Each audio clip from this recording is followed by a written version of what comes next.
परम सन्मान जो गुरु प्यारिओ, वाहिगुरू जी का खालसा, वाहिगुरू जी की फतेह। शनिचरवार शुक्रवार हर शुक्रवार ਅਸੀਂ ਭਗਤ ਬਾਣੀ ਵਿੱਚੋਂ ਕੁਝ ਚੋਣਵੇਂ ਸ਼ਬਦਾਂ ਦੀ ਵਿਚਾਰ ਆਪ ਜੀ ਨਾਲ ਸਾਂਝੀ ਕਰਦੇ ਹਾਂ। ਬਿਲਾਵਲ ਰਾਗ ਦੇ ਸ਼ਬਦਾਂ ਦੀ ਵਿਚਾਰ ਅਸੀਂ ਸ਼ੁਰੂ ਕੀਤੀ ਹੈ। ਅੱਜ ਦਾ ਜੋ ਸ਼ਬਦ ਆਪ ਦੇ ਸਾਹਮਣੇ ਸਕਰੀਨ ਤੇ ਡਿਸਪਲੇ ਹੈ,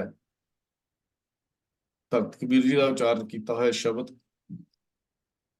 ਕੋ ਹਰ ਸਮਾਨ ਨਹੀਂ ਰਾਜਾ, ਇਹ ਭੂਪਤ ਸਭ ਦਿਵਸ ਚਾਰ ਕੇ ਝੂਠੇ ਕਰਤ ਦਿਵਾਜਾ।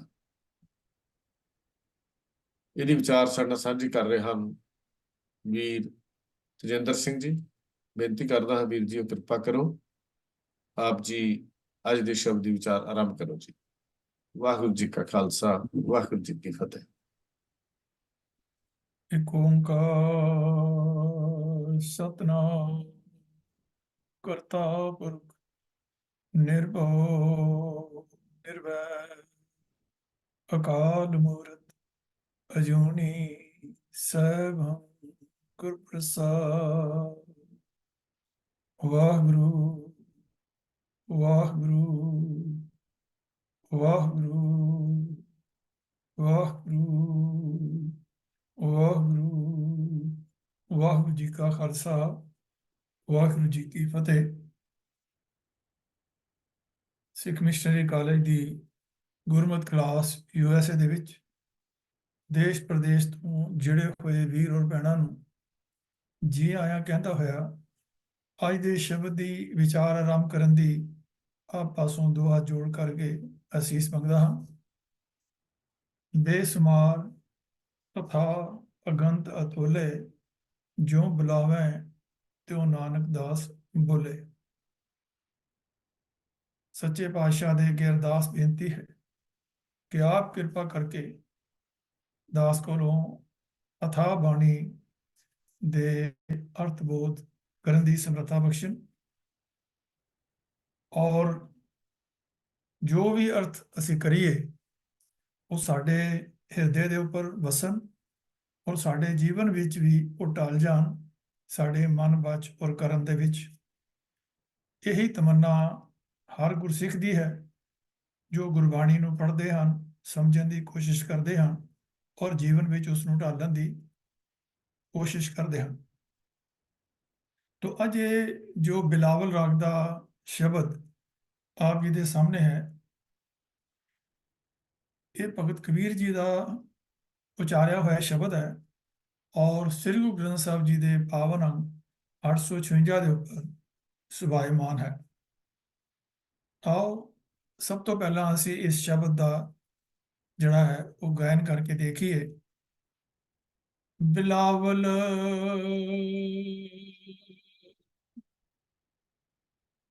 को हर समान नहीं राजा, हे भूपत सब दिवस चार के झूठे करत दिवाजार। हो तेरो जन होए सोए कत डोले, तीन पवन पर छाजा। हाथ पसार सकै को जन को, बोल सकै ना अंदाजा।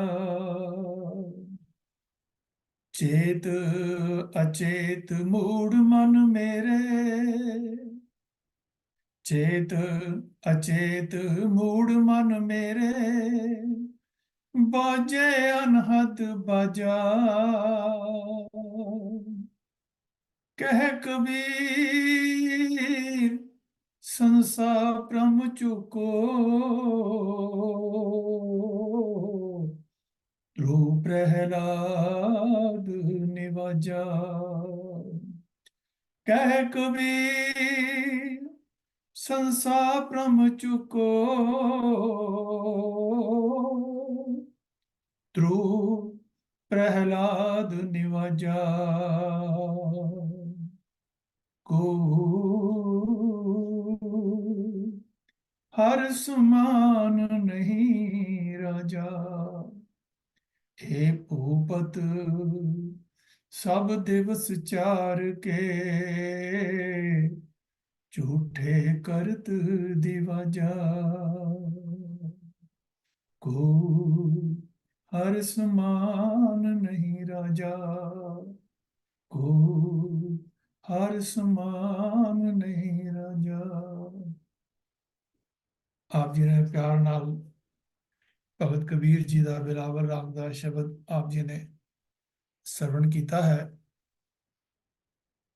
आओ सब तो पहला जिमें कि गुर शब्द विचार की मर्यादा है कि रहाओ दी पंक्तियां जिन्हां दे विच शब्द का सेंट्रल आइडिया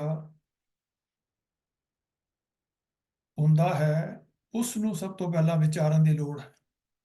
ਇਹ ਉਸੇ ਤਰ੍ਹਾਂ ਹੈ ਜਿਵੇਂ ਫੁੱਲ ਦੇ ਵਿੱਚ ਮਕਰੰਦ ਹੁੰਦਾ ਹੈ ਤੇ ਸਾਰੀਆਂ ਪੱਤੀਆਂ ਜਿਹੜੀਆਂ ਹਨ ਉਸ ਫੁੱਲ ਦੀਆਂ ਉਸ ਮਕਰੰਦ ਦੇ ਨਾਲ ਜੁੜੀਆਂ ਹੁੰਦੀਆਂ ਹਨ, ਕਿਉਂਕਿ ਉਸ ਮਕਰੰਦ ਅੰਦਰ ਹੀ ਫੁੱਲ ਦੀ ਖੁਸ਼ਬੂ ਹੁੰਦੀ ਹੈ ਔਰ ਸਾਰੀ ਪੱਤੀਆਂ ਦੇ ਅੰਦਰ ਉਸ ਦੀ ਖੂਬਸੂਰਤੀ ਹੁੰਦੀ ਹੈ। ਤੋ ਇਹ ਗੁਰਬਾਣੀ ਦੇ ਜੋ ਸ਼ਬਦ ਵੀ ਹਨ, ਇਹਨਾਂ ਵਿੱਚ ਵੀ ਇਹ ਇੱਕ ਸ਼ਬਦ ਦੇ ਰੂਪ ਦੇ ਵਿੱਚ ਫੁੱਲ ਹਨ ਜਿਨ੍ਹਾਂ ਨੂੰ ਸਾਨੂੰ ਸਮਝਣ ਦੀ ਲੋੜ ਹੈ। ਤੋ ਅੱਜ ਦੇ ਰਹਾਉ ਦੇ ਵਿੱਚ ਜੋ ਸਾਨੂੰ ਇੱਕ ਸੈਂਟਰਲ ਥੀਮ ਦਿੱਤਾ ਜਾ ਰਿਹਾ ਹੈ, ਮੈਂ ਬੇਨਤੀ ਕਰਾਂ ਕਿ ਇਹ ਸੈਂਟਰਲ ਥੀਮ ਨੇ ਧੰਨ ਗੁਰੂ ਨਾਨਕ ਪਾਤਸ਼ਾਹ ਦੇ ਸਮੇਂ ਤੋਂ ਲੈ ਕਰਕੇ ਹੁਣ ਦੇ ਸਮੇਂ ਤੱਕ ਜੋ ਸਾਡੇ ਤੇ ਰਾਜ ਸ਼ਕਤੀ ਹਾਵੀ ਹੁੰਦੀ ਰਹੀ ਹੈ, ਉਹਨਾਂ ਦਾ ਮੁਕਾਬਲਾ ਕਰਨ ਦੀ ਜਿਹੜੀ ਸ਼ਕਤੀ ਹੈ, ਉਹ ਮੈਂ ਸਮਝਦਾ ਹਾਂ ਕਿ ਜਿੱਥੇ ਗੁਰਬਾਣੀ ਦੀ ਹੋਰ ਪੰਕਤੀਆਂ ਜਿਹੜੀਆਂ ਹਨ ਉਹ ਸਾਨੂੰ ਸ਼ਕਤੀ ਪ੍ਰਦਾਨ ਕਰਦੀਆਂ ਹਨ, ਸਾਨੂੰ ਸੇਧ ਪ੍ਰਦਾਨ ਕਰਦੀਆਂ ਹਨ, ਉੱਥੇ ਹੀ ਇਹ ਜੋ ਪੰਕਤੀ ਜੋ ਰਹਾਉ ਦੀ ਗੁਰੂ ਭਗਤ ਰਵਿਦਾਸ ਜੀ ਦੇ ਭਗਤ ਕਬੀਰ ਜੀ ਦੀ ਉਚਾਰੀ ਹੋਈ ਹੈ, ਇਹ ਸਾਨੂੰ ਬਹੁਤ ਪ੍ਰੇਰਨਾ ਦਿੰਦੀ ਹੈ। ਮੈਂ ਬੇਨਤੀ ਕਰਾਂ ਕਿ ਇਸ ਪੰਕਤੀ ਵਿੱਚ ਇਹ ਹੀ ਸਾਨੂੰ ਦੱਸਿਆ ਜਾ ਰਿਹਾ ਹੈ ਕਿ ਹਰੀ ਦੇ ਸਮਾਨ ਪਰਮਾਤਮਾ ਦੇ ਬਰਾਬਰ ਦਾ ਦੁਨੀਆ ਦੇ ਵਿੱਚ ਕੋਈ ਵੀ ਰਾਜ ਸੱਤਾ ਨਹੀਂ ਹੈ, ਕੋਈ ਵੀ ਰਾਜ ਸ਼ਕਤੀ ਨਹੀਂ ਹੈ ਜਿਹੜੀ ਕਿ ਸਾਨੂੰ ਉਸ ਪਰਮਾਤਮਾ ਦੇ ਮੁਕਾਬਲੇ ਦੇ ਉੱਪਰ ਨਜ਼ਰ ਆਉਂਦੀ ਹੋਵੇ। ਇਸ ਕਰਕੇ ਉਸ ਦੁਨਿਆਵੀ ਜਿਹੜੇ ਰਾਜੇ ਹਨ ਉਹਨਾਂ ਤੋਂ ਕਿਸੇ ਪ੍ਰਕਾਰ ਦਾ ਵੀ ਭੈ ਕਰਨਾ, ਕਿਸੇ ਵੀ ਪ੍ਰਕਾਰ ਦੀ ਡਰ ਭਾਵਨਾ ਆਪਣੇ ਮਨ ਦੇ ਵਿੱਚ ਰੱਖਣੀ, ਇਸ ਚੀਜ਼ ਨੂੰ ਭਗਤ ਕਬੀਰ ਜੀ ਨੇ ਜਿੱਥੇ ਆਪਣੇ ਜੀਵਨ ਦੇ ਵਿੱਚ ਬਤੀਤ ਕੀਤਾ, ਆਪਣੇ ਜੀਵਨ ਦੇ ਵਿੱਚ ਡਟ ਕਰਕੇ ਉਹਨਾਂ ਨੇ ਸਮੇਂ ਦੇ ਜੋ ਹਾਕਮ ਸਨ ਉਹਨਾਂ ਨਾਲ ਲੋਹਾ ਲਿਆ, ਲੇਕਿਨ ਆਪਣਾ ਜੋ ਉਹਨਾਂ ਦਾ ਗੁਰਮਤਿ ਦਾ ਸਿਧਾਂਤ ਸੀ ਉਸ ਦੇ ਉੱਪਰ ਉਹਨਾਂ ਨੇ ਪਹਿਰਾ ਦਿੱਤਾ।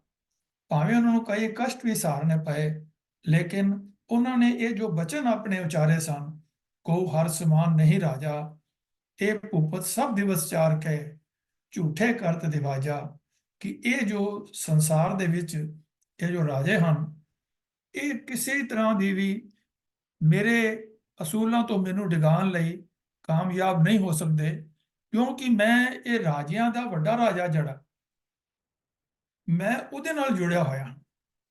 ਤੋ ਇਸ ਕਰਕੇ ਮੈਨੂੰ ਬਿਲਕੁਲ ਹੀ ਭੈ ਨਹੀਂ ਹੈ ਕਿ ਮੈਂ ਕਿਸੇ ਤਰੀਕੇ ਨਾਲ ਵੀ ਉਸ ਪਰਮਾਤਮਾ ਤੋਂ ਪਿੱਛੇ ਹਟਾਂ ਜਾਂ ਡਰਾਂ।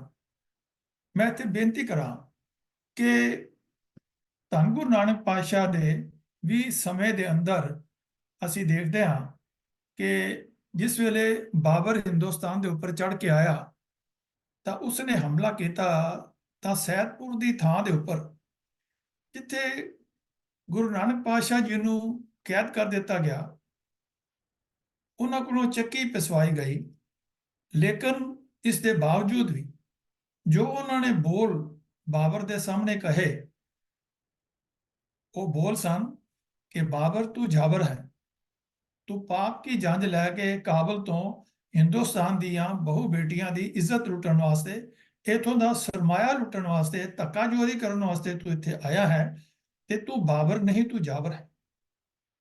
ਇਹ ਕਿੰਨੀ ਵੱਡੀ ਦਲੇਰੀ ਦੀ ਗੱਲ ਹੈ ਕਿ ਉਹ ਦਲੇਰੀ ਜਿਹੜੀ ਕਿ ਸਮੇਂ ਦੇ ਜਿਹੜੇ ਹੋਰ ਇਲਾਕੇ ਦੇ ਮਰਾਠੇ ਸਨ ਜਾਂ ਦੂਸਰੇ ਜਿਹੜੇ ਆਪਣੇ ਆਪ ਨੂੰ ਬੜੇ ਬਹਾਦਰ ਸਮਝਦੇ ਸਨ, ਉਹ ਬਾਬਰ ਦੇ ਅੱਗੇ ਜਿਹੜੇ ਲੇਟ ਗਏ, ਜਿਹੜੇ ਬਿਲਕੁਲ ਹੀ ਮੁਕਾਬਲਾ ਨਹੀਂ ਕਰ ਸਕੇ, ਲੇਕਿਨ ਧੰਨ ਗੁਰੂ ਨਾਨਕ ਪਾਤਸ਼ਾਹ ਦੇ ਐਸੇ ਅਸੂਲ ਸਨ, ਇੰਨੀ ਦ੍ਰਿੜਤਾ ਸੀ ਉਹਨਾਂ ਦੀ, ਇੰਨੀ ਉਹਨਾਂ ਅੰਦਰ ਤਾਕਤ ਸੀ ਕਿ ਉਹ ਖੜੇ ਹੋ ਕੇ ਬਾਬਰ ਨੂੰ ਉਹਨਾਂ ਨੇ ਚੈਲੰਜ ਕਰ ਦਿੱਤਾ। ਇਹ ਤਾਂ ਗੱਲ ਗੁਰੂ ਨਾਨਕ ਪਾਤਸ਼ਾਹ ਦੀ ਹੋ ਗਈ।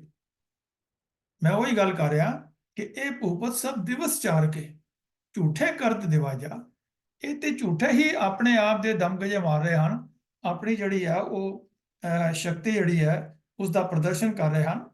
ਤੇ ਅਸਲ ਵਿੱਚ ਤਾਂ ਇਹਨਾਂ ਦੇ ਅੰਦਰ ਕੋਈ ਐਸੀ ਤਾਕਤ ਨਹੀਂ ਹੈ ਜਿਸ ਨਾਲ ਕਿ ਇਹ ਕਿਸੇ ਤਰੀਕੇ ਨਾਲ ਵੀ ਜਿਹੜਾ ਹੈ ਮੁਕਾਬਲਾ ਕਰ ਸਕਣ। ਤੇ ਇਸ ਗੱਲ ਨੂੰ ਦ੍ਰਿੜਤਾ ਦੇ ਨਾਲ ਸਾਨੂੰ ਸਮਝਾਇਆ ਗੁਰੂ ਨਾਨਕ ਪਾਤਸ਼ਾਹ ਜੀ ਨੇ। ਉਸ ਤੋਂ ਬਾਅਦ ਗੁਰੂ ਅੰਗਦ ਦੇਵ ਮਹਾਰਾਜ ਜੀ ਜਿਸ ਵੇਲੇ ਉਹਨਾਂ ਦੇ ਕੋਲ ਹਮਾਯੂ ਜਿਹੜਾ ਹੈ ਉਹ ਸ਼ੇਰ ਸ਼ਾਹ ਸੂਰੀ ਤੋਂ ਡਰ ਕੇ ਆਇਆ, ਤਾਂ ਗੁਰੂ ਅੰਗਦ ਦੇਵ ਪਾਤਸ਼ਾਹ ਜੀ ਉਸ ਵੇਲੇ ਬੱਚਿਆਂ ਨੂੰ ਜੋ ਹੈ ਗੁਰਮਤਿ ਦੀ ਸਿਖਲਾਈ ਦੇ ਰਹੇ ਸਨ, ਨਾਲੇ ਉਹਨਾਂ ਨੂੰ ਜਿਹੜੀ ਪੜ੍ਹਾਈ ਜਿਹੜੀ ਹਨ ਉਹਨਾਂ ਦੀ ਕਰਵਾ ਰਹੇ ਸਨ ਬੱਚਿਆਂ ਦੀ। ਤਾਂ ਉਹਨਾਂ ਨੇ ਕੁਝ ਉਸ ਵੱਲ ਤਵੱਜੋ ਨਹੀਂ ਦਿੱਤੀ, ਤੇ ਜਿਸ ਵੇਲੇ ਉਹ ਤਵੱਜੋ ਨਹੀਂ ਦਿੱਤੀ ਤਾਂ ਉਹ ਬੜਾ ਤਿਲਮਿਲਾਇਆ ਕਿ ਮੈਂ ਮਤਲਬ ਹੈ ਕਿ ਬਾਬਰ ਦਾ ਪੁੱਤਰ ਹਾਂ, ਤੇ ਇਹ ਮੈਨੂੰ ਮਤਲਬ ਕਿਸ ਤਰੀਕੇ ਦੇ ਨਾਲ ਟ੍ਰੀਟ ਕਰ ਰਹੇ ਹਨ। ਤੇ ਉਹਨਾਂ ਨੇ ਬੜੀ ਆਪਣੇ ਵਿੱਚ ਜਿਹੜੀ ਉਹ ਖੁੰਦਕ ਖਾਧੀ, ਤੇ ਉਹਨਾਂ ਨੇ ਤਲਵਾਰ ਜਿਹੜੀ ਚੁੱਕ ਕਰਕੇ ਉਹਨਾਂ ਦਾ ਗੁਰੂ ਅੰਗਦ ਦੇਵ ਮਹਾਰਾਜ ਦੇ ਉੱਪਰ ਤਲਵਾਰ ਚੁੱਕੀ। ਤਾਂ ਗੁਰੂ ਅੰਗਦ ਦੇਵ ਮਹਾਰਾਜ ਜੀ ਨੇ ਉਹੀ ਆਪਣੇ ਮਨ ਦੇ ਵਿੱਚ ਜਿਹੜੀ ਉਹਨਾਂ ਦੀ ਦ੍ਰਿੜਤਾ ਸੀ ਕਿ ਕੋ ਹਰ ਸਮਾਨ ਨਹੀਂ ਰਾਜਾ, ਇਹ ਭੂਪਤ ਸਾਹਿਬ ਦਿਵਸ ਚਾਰ ਕੇ ਝੂਠੇ ਕਰਤ ਦਿਵਾਜਾ। ਇਹ ਝੂਠੇ ਹੀ ਆਪਣੇ ਦਮਗਜੇ ਮਾਰਦੇ ਪਏ ਨੇ, ਇਹਨਾਂ ਦੇ ਵਿੱਚ ਕੋਈ ਅਸਲ ਦੇ ਵਿੱਚ ਤਾਕਤ ਨਹੀਂ ਹੈ ਕਿ ਉਹ ਕਿਸੇ ਤਰੀਕੇ ਨਾਲ ਮੈਨੂੰ ਡਰਾ ਸਕਣ।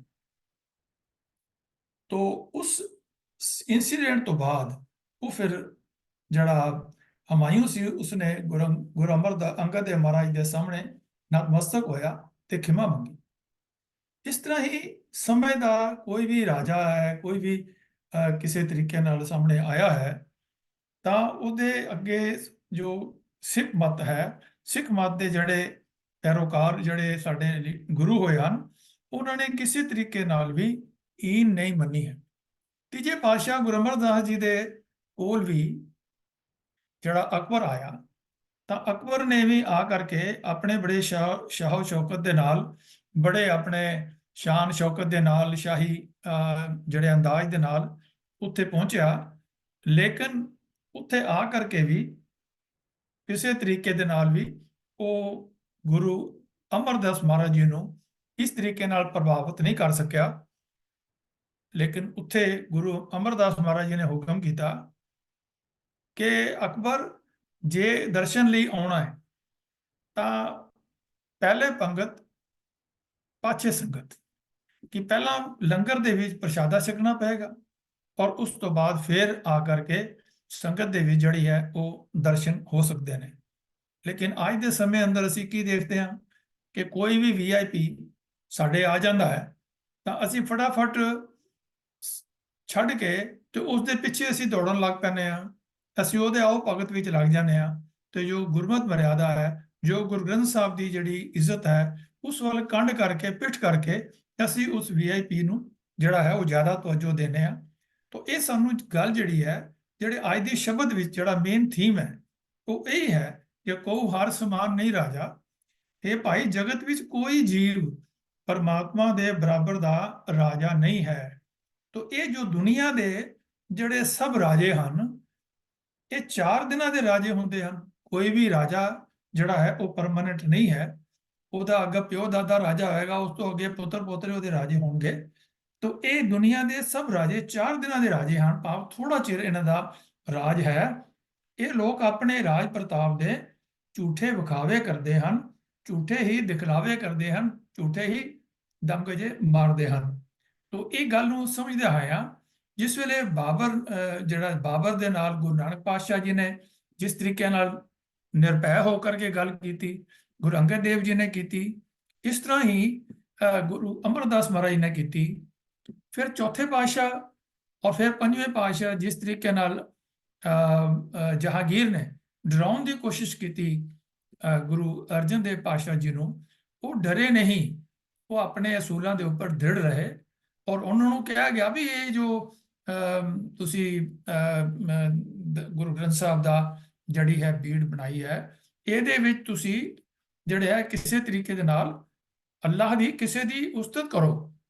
ਲੇਕਿਨ ਗੁਰੂ ਅਰਜਨ ਦੇਵ ਮਹਾਰਾਜ ਜੀ ਨੇ ਇਸ ਤੋਂ ਸਾਫ਼ ਇਨਕਾਰੀ ਹੋ ਗਏ ਤੇ ਬਿਲਕੁਲ ਹੀ ਉਹਨਾਂ ਨੇ ਕਿਹਾ ਵੀ ਐਸਾ ਕੁਝ ਹੋ ਨਹੀਂ ਸਕਦਾ, ਇਹਦੇ ਅੰਦਰ ਕੇਵਲ ਪਰਮਾਤਮਾ ਦੀ ਹੀ, ਅੱਲਾਹ ਦੀ ਹੀ ਸਿਫਤ ਸਲਾਹ ਹੋ ਸਕਦੀ ਹੈ ਤੇ ਕਿਸੇ ਵਿਅਕਤੀ ਵਿਸ਼ੇਸ਼ ਦੀ ਨਹੀਂ ਹੋ ਸਕਦੀ ਹੈ। ਤਾਂ ਇਹਨਾਂ ਹੋਰ ਵੀ ਕਈ ਕਾਰਨ ਸਨ ਜਿਹੜੇ ਨਕਸ਼ਬੰਦੀ ਲਹਿਰ ਦੇ ਸਨ, ਲੇਕਿਨ ਗੁਰੂ ਅਰਜਨ ਦੇਵ ਮਹਾਰਾਜ ਜੀ ਉਸ ਸਮੇਂ ਦੀ ਤਾਕਤ, ਰਾਜੇ ਦੀ ਤਾਕਤ ਔਰ ਹੋਰ ਜਿਹੜੇ ਮਿਲਵੇਂ ਜਿਹੜੇ ਦੁਖੀ ਸਨ ਉਹਨਾਂ ਤੋਂ ਬਿਲਕੁਲ ਘਬਰਾਏ ਨਹੀਂ। ਔਰ ਇਹ ਹੀ ਮਨ ਵੀ ਸੀਗਾ, ਇਹ ਭੂਪਤ ਸਭ ਦਿਵਸ ਚਾਰ ਕੇ ਝੂਠੇ ਕਰਤ ਦੇਵਾਜਾ, ਇਹ ਝੂਠੇ ਹੀ ਦਮਗਜੇ ਮਾਰਦੇ ਹਨ। ਤੋਂ ਅਸਲ ਵਿੱਚ ਹਰੀ ਹੈ ਉਹ ਅਸਲ ਰਾਜਾ ਹੈ, ਜਿਹਦਾ ਰਾਜ ਜਿਹੜਾ ਹੈ ਉਹ ਹਮੇਸ਼ਾ ਵਾਸਤੇ ਰਹਿਣਾ ਹੈ।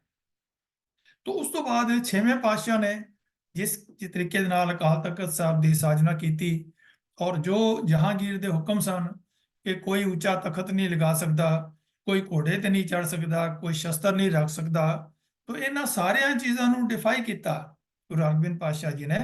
ਔਰ ਫਿਰ ਅਕਾਲ ਤਖਤ ਸਾਹਿਬ ਦੀ ਸਾਜਨਾ ਕੀਤੀ ਔਰ ਜਵਾਨੀ ਮੰਗੀ ਕਿ ਮੈਨੂੰ ਜਵਾਨੀ ਦਿਓ, ਨਾਲੇ ਸ਼ਸਤਰ ਭੇਟ ਕਰਕੇ ਲਿਆਓ, ਜਿਹੜਾ ਵੀ ਮੇਰੇ ਦਰਸ਼ਨ ਕਰਨ ਨੂੰ ਆਵੇ ਉਹ ਸ਼ਸਤਰ ਲੈ ਕਰਕੇ ਆਵੇ। ਤਾਂ ਉਹੀ ਉਹਨਾਂ ਦੇ ਜੀਵਨ ਤੋਂ ਵੀ ਜੋ ਮੀਰੀ ਪੀਰੀ ਦਾ ਕਨਸੈਪਟ ਉਹਨਾਂ ਨੇ ਦਿੱਤਾ, ਇਹੀ ਪ੍ਰੇਰਣਾ ਸੀ, ਉਹ ਹਰ ਸਮਾਨ ਨਹੀਂ ਰਾਜਾ, ਇਹ ਭੂਪਤ ਸਭ ਦਿਵਸ ਚਾਰ ਕੇ ਝੂਠੇ ਕਰ ਦੇਵਾਜਾ। ਕਿਉਂਕਿ ਉਹਨਾਂ ਕੋਲ ਮੀਰੀ ਔਰ ਪੀਰੀ ਉਹ ਅਕਾਲ ਪੁਰਖ ਵਾਹਿਗੁਰੂ ਤੋਂ ਦਿੱਤੀ ਬਖਸ਼ਿਸ਼ ਸੀਗੀ ਔਰ ਉਸ ਅਕਾਲ ਪੁਰਖ ਨਾਲ ਹੀ ਉਹ ਜੁੜੇ ਹੋਏ ਸਨ। ਤੋਂ ਇਸ ਤੋਂ ਪਾਤਸ਼ਾਹ 7ਵੇਂ ਪਾਤਸ਼ਾਹ ਜਿਸ ਵੇਲੇ ਔਰੰਗਜ਼ੇਬ ਨੇ ਕਿਹਾ ਵੀ ਤੁਸੀਂ ਦਿੱਲੀ ਆਓ, ਤਾਂ ਉਹ ਵੀ ਭੈ ਨਹੀਂ ਮੰਨਿਆ ਉਹਨਾਂ ਨੇ ਕਿਹਾ ਕਿ ਮੈਂ ਨਹੀਂ ਜਾਵਾਂਗਾ, ਤੁਹਾਡੇ ਬੁਲਾਵੇ ਤੇ ਦਿੱਲੀ ਨਹੀਂ ਆਵਾਂਗਾ।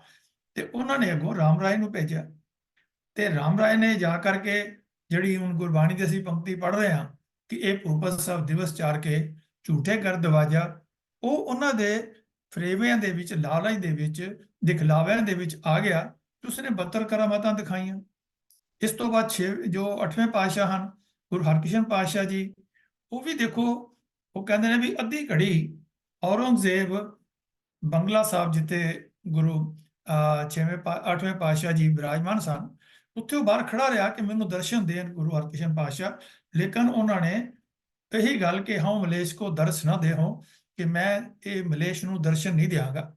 ਤਾਂ ਇਹ ਕਿੰਨੀ ਛੋਟੀ ਉਮਰ ਜਿਹੜੀ ਗੁਰੂ 8ਵੇਂ ਪਾਤਸ਼ਾਹ ਦੀ ਹੈ, ਗੁਰੂ ਹਰਕ੍ਰਿਸ਼ਨ ਪਾਤਸ਼ਾਹ ਦੀ, ਲੇਕਿਨ ਕਿੰਨੀ ਦ੍ਰਿੜਤਾ ਹੈ ਮਨ ਵਿੱਚ ਇਹ ਕਿ ਕੋ ਹਰ ਸਮਾਨ ਨਹੀਂ ਰਾਜਾ, ਇਹ ਭੂਪਤ ਸਭ ਦਿਵਸ ਚਾਰ ਕੇ ਝੂਠੇ ਕਰ ਦੇਵਾਜਾ।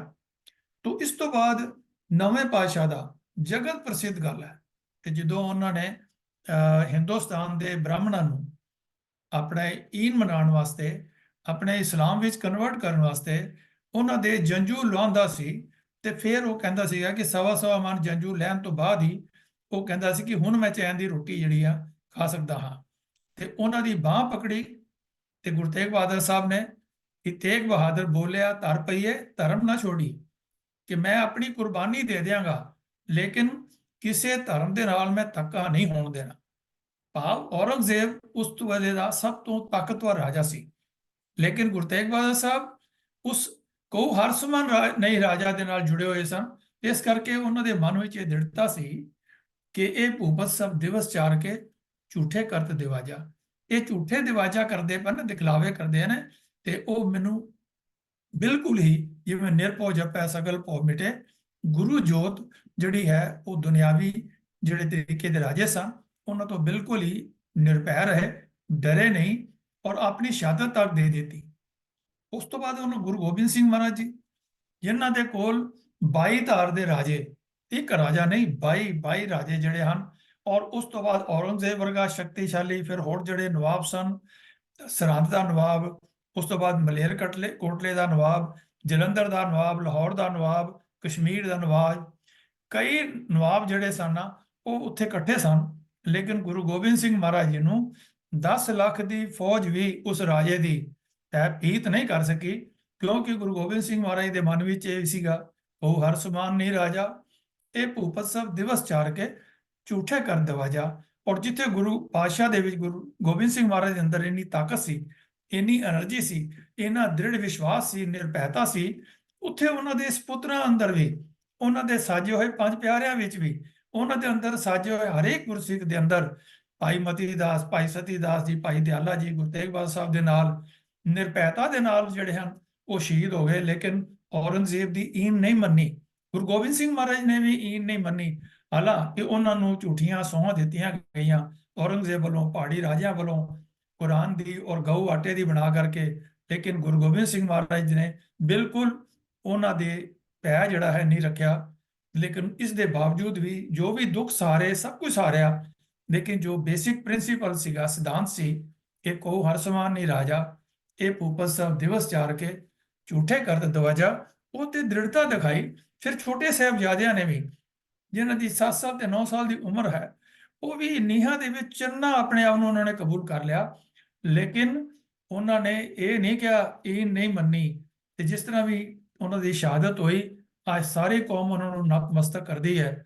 ਔਰ ਬੜੇ ਬੜੇ ਜਿਹੜੇ ਦੁਨੀਆ ਦੇ ਲੋਕ ਹਨ, ਉਹ ਵੀ ਇਹ ਕਹਿਣ ਨੂੰ ਮਜਬੂਰ ਹਨ ਕਿ ਅਗਰ ਦੁਨੀਆ ਦੇ ਅੰਦਰ ਕੋਈ ਐਸੀ ਜਗ੍ਹਾ ਹੈ ਜਿੱਥੇ ਜ਼ਿਆਰਤ ਕੀਤੀ ਜਾ ਸਕਦੀ ਹੈ, ਜਿੱਥੇ ਸਿਜਦਾ ਕੀਤਾ ਜਾਂਦਾ ਹੈ, ਤਾਂ ਇਹ ਉਹ ਜਗ੍ਹਾ ਹੈ ਜਿੱਥੇ ਛੋਟੇ ਸਾਹਿਬਜ਼ਾਦਿਆਂ ਦਾ ਜਿਹੜਾ ਹੈ ਉਹ ਨੀਂਹ ਦੇ ਅੰਦਰ ਉਹਨਾਂ ਨੂੰ ਚਿਣਿਆ ਗਿਆ ਹੈ। ਤੋ ਇਹ ਉਹਨਾਂ ਦੀ ਨਿਰਭਉ ਜਪੈ ਸਗਲ ਭਉ ਮਿਟੈ ਦੀ ਜਿਹੜੀ ਗੱਲ ਹੈ, ਉਹ ਗੁਰਬਾਣੀ ਦੇ ਵਿੱਚੋਂ ਸਾਡੇ ਇਤਿਹਾਸ ਦੇ ਵਿੱਚ ਚਲਦੀਆਂ ਆ ਰਹੀਆਂ ਹਨ। ਭਾਈ ਮਨੀ ਸਿੰਘ ਦੇਖ ਲਓ, ਭਾਈ ਬੰਦਾ ਸਿੰਘ ਬਹਾਦਰ ਦੇਖ ਲਓ, ਇਹ ਸਾਰੇ ਹੀ ਉਸ ਨਿਰਭੈਤਾ ਦੀ ਮੂਰਤੀ ਹਨ। ਇਹਨਾਂ ਨੇ ਇਸ ਅਸੂਲ ਦੇ ਉੱਪਰ ਆਪਣੀ ਜ਼ਿੰਦਗੀ ਨੂੰ ਬਿਤਾਇਆ ਹੈ ਔਰ ਜ਼ਿੰਦਗੀ ਨੂੰ ਜੀਆ ਹੈ।